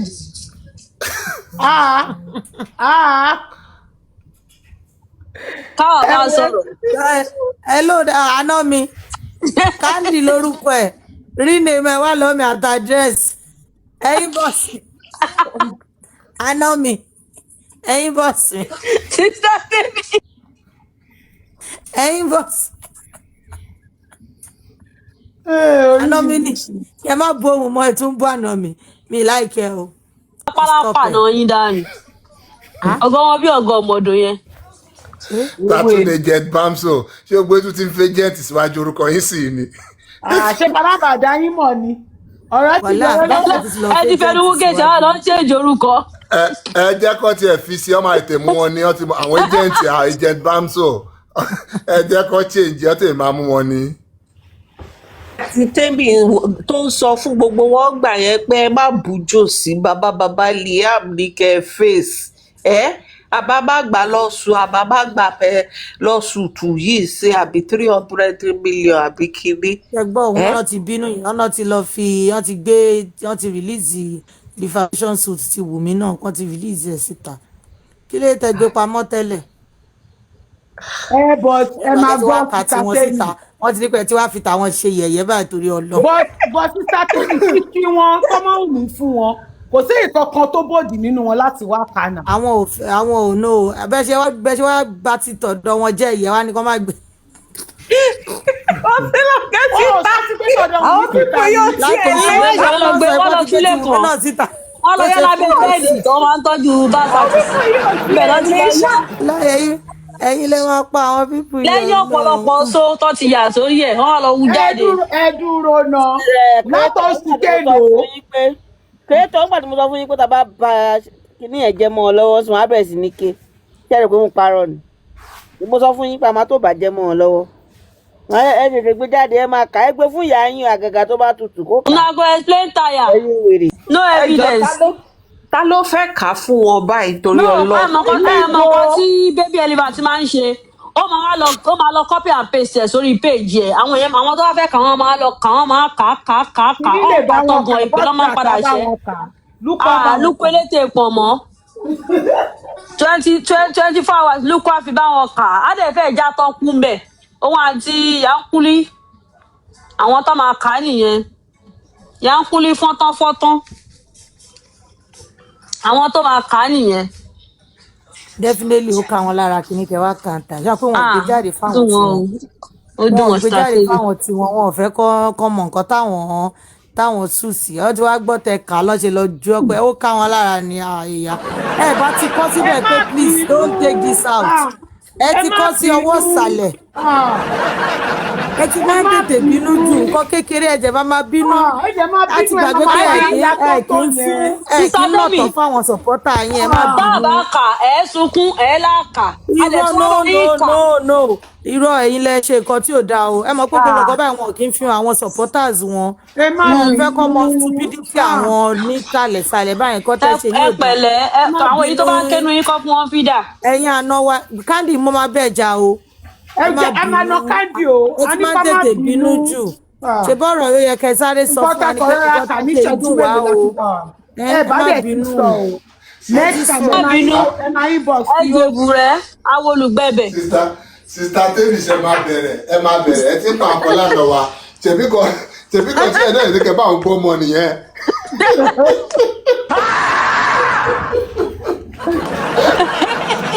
Bọ́dọ̀ lórí burúkú orí bí ó ta ẹ. Àyìnbá tí ẹni bò ń gbọ́ ọmọ lánàá ojú mi fọ́kọ́ blọ́ọ̀rì mọ́ ọkọ̀ òpó kìí ká má bá a lọ má bá a bọ̀.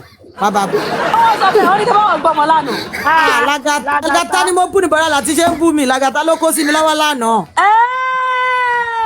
Mi ò mọ̀ ní ọ̀rọ̀.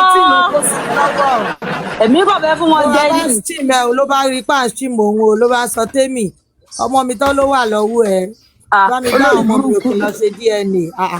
Èèyàn tí ẹ̀yìn ògiri bímọ fún. Mo ní ṣára yín ya ṣe ọmọ yìí wo ló wà lọ mo tún ṣeré gẹ̀gẹ̀ dá mi lóhùn tèmi ẹ jẹ́ n play orin love fún tèmi is my person Lagata. Síbo. Tó bá bẹ̀rẹ̀ sí play orin ìfẹ́ tó tọ́ o. Could this be love o? No, kọ́ni love you dey play me o. Mo rántí dáadáa. I wonder how you dey do this o. If your love no go gree make I carry go. I can't die you. Bẹ́ẹ̀ ló ń bú àwọn comment section mi. Bẹ́ẹ̀ làwọn yẹn ń sọ lóní tèmi tó ní platform gan. Ẹ̀rí pa jọ ń ṣeré nìkan ká. Olóbùkú. Bẹ́ẹ̀ ni sọ orí mi dìde. Oko keji. Bẹ́ẹ̀ ló ń avoid the comment ṣọ́bí mi. Ló ń avoid the comment ṣọ́bí mi. Àtẹ̀tẹ̀ bó ṣe kó sọ́wọ́ nìyẹn. Odopsi. Abatẹ. Láàrin 1 second. Because change mo kàn mú wèrè. Ó l'accident straight. Ó lárí mọ́ ni. Ló búkú olóṣì. Èṣù lẹ́yìn méjì. ìfanú èpè ló fi pàyà yẹn sísá tèmi èpè ló fi pàyà ẹ. ó fẹ́ máa farms nsìn pé bí wàá pé náà me and you no get profit settle and we get normal because gbogbo bó ṣe ń send picture mi kiri gbogbo ẹ̀ ló dọ́wọ́ mi tó ń sọ tèmi ni o ṣé tèmi ni òun dá picture mò ń ṣe kinní kan for it don take ó ti ṣe gbogbo ó ti gbàgbé gbogbo tó ti ní nǹkan tó ti wà lọ́wọ́ mi tẹ́lẹ̀ so me I just dey overlook am so no worry now no wahala na I mean I dey like me person come for me proper come proper jáde tán but àná yẹn tó bá wọ pé mo tiẹ̀ máa ráyè ẹ̀ lánàá màá nírọ́ ni mo ní kí n lọ sùn ní jẹ́jẹ́ kó sí mi lọ. Ọlọ́run lẹ́kùn jẹ́ bàtà gan sá wọlé wọ́n sá bọ́ta ńgbà tó rí i pé wíwọlé àwọn kò ṣe ń jẹ ní ti. òun ni mò ń gbọ́ tí mo fi sùn lánàá ọgbà tó ń pín ẹ̀ tí yọ̀yọ̀ ń gbà tí yọ̀yọ̀ ń sọ̀rọ̀ ní mo lọ sùn. ìgbà tó wá ṣe tán ló wá ní àwọn tèmi gan wọn ti everybody ti sá lọ àwọn tèmi gan sá lọ ńgbà tó rí sùn tó ti sùn wù mí ṣẹ́bọ̀n kò jẹ́ wọ́n pa ń stream òun bó ṣe wá nìyẹn wá ní irọ́ wọn wà ń bẹ́ẹ̀ o àwa gan ló ń stream ó tán o bó ṣe bẹ̀rẹ̀ nìyẹn. máa ń fọwọ́ ra kú má ṣe máa ń fọwọ́ wọn fa kú nìyẹn. kò ṣe pà ń bú ẹ kò ṣe pà ń ṣe nǹkan kan ó jẹ́ bẹ̀rẹ̀ sí ní ṣe bí olórí burúkú. ó wá gbà dáadáa ẹ fún jẹ dáadáa ó kọ̀lẹ́tì dáadáa olóògùn pẹ̀lú ẹ. ó fojú wá kọ́mẹ̀ntì Mr. Python lánàá mo rò pé wọ́n máa sọ pé Mr. Temi ó ti tó nǹkan tí ìbá ṣe fún ọ bọ̀bọ́ yọra wọlé tọ́jú pé gbogbo ojú ogun lé lọ́n ra bọ́ọ̀tà padà. ẹnu wèrè á lọ́wọ́ jì bí ọgbà nẹ́kò ní bó ṣe wà yẹn pàtẹ́ bá fún jẹ tán. ó padà pa platform kò gba 5 minutes tó fi pa platform. ìkọ́ra rẹ ní bàálà ti ṣe bọ́ọ̀tà wà láàárọ̀ wọ́n ti wá mú mi sọ́wọ́. bàbá ọkọ kéde fashion nìyẹn wọ́n máa bọ́ọ̀tà. bàbá ọkọ bàbá ń sálẹ̀ bàbá ń gbẹ́jọ́. fashion ti fi ṣéǹjì ránṣẹ́ sí láti kò ṣe ní bọ́ọ̀sì àmọ́ wọ́n ti fi ṣéǹjì ránṣẹ́ sí wọn wọ́n ti báyàwó wọn rán pátá àti kọ́mú wọ́n ti fi ránṣẹ́ sí wọn sọ wọ́n máa jó nídùúró àtolùgbèjà fún kéde olóṣì ìyàwó ilé alágbèrè olóbùkú olóṣì and from royal family kéde ayé ẹ̀ ti ta ayé ẹ̀ bọ́dá láti tí mo rí kanra fi mọ́ yìí ọ̀rọ̀ ẹ mo fẹ́ sọ mo rántí ọ̀rọ̀ ẹ lálẹ́ orí burúkú bàbá mi ṣí ẹ kádíjà kéde má jẹ́ pé ń kádíjà kéde fashion ayé ẹ máa làbà skẹ́ṣì olórí burúkú ibo ló ti ibo ọmọlé ibo ní ẹ ní Elégùṣì tó lọ́mọ ọba ní ẹ inú pálásì ló ti wá ọba ṣe DNA ó gbé DNA certificate lé ẹ lọ́wọ́ wọ́n ti bà ayé jẹ́ jìnnà àwọn olórí burúkú yìí wọ́n ti bà ayé jẹ́ jìnnà.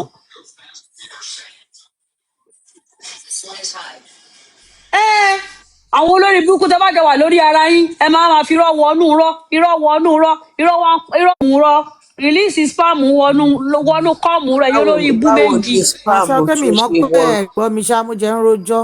àwọn ògbọ́n wa ti fàájà lọ. irọ́ ni mo ní Mr. Python má mute o mo ẹ̀ṣẹ̀ fẹ́ ṣe show tèmi ni ẹ̀ hàn mute o. àwa ti fàájà lọ fún kéde fashion lọ àwa ti wọnú ẹ̀ lẹ́mí àti màmí ti wọnú ẹ̀ lọ. ṣé ò lórí èwo lẹ fẹ́ ṣe o. gbogbo ẹ ní o a ná àwọn kéèsì tó pọ̀ gbogbo ẹ ní o. mo wà ń bì mo fẹ́ sáré mu gàrí ni. ẹ mu gàrí àti kúlí. ó yẹ mú ẹ tiẹ̀ ti try látàárọ̀ ẹ ṣeun.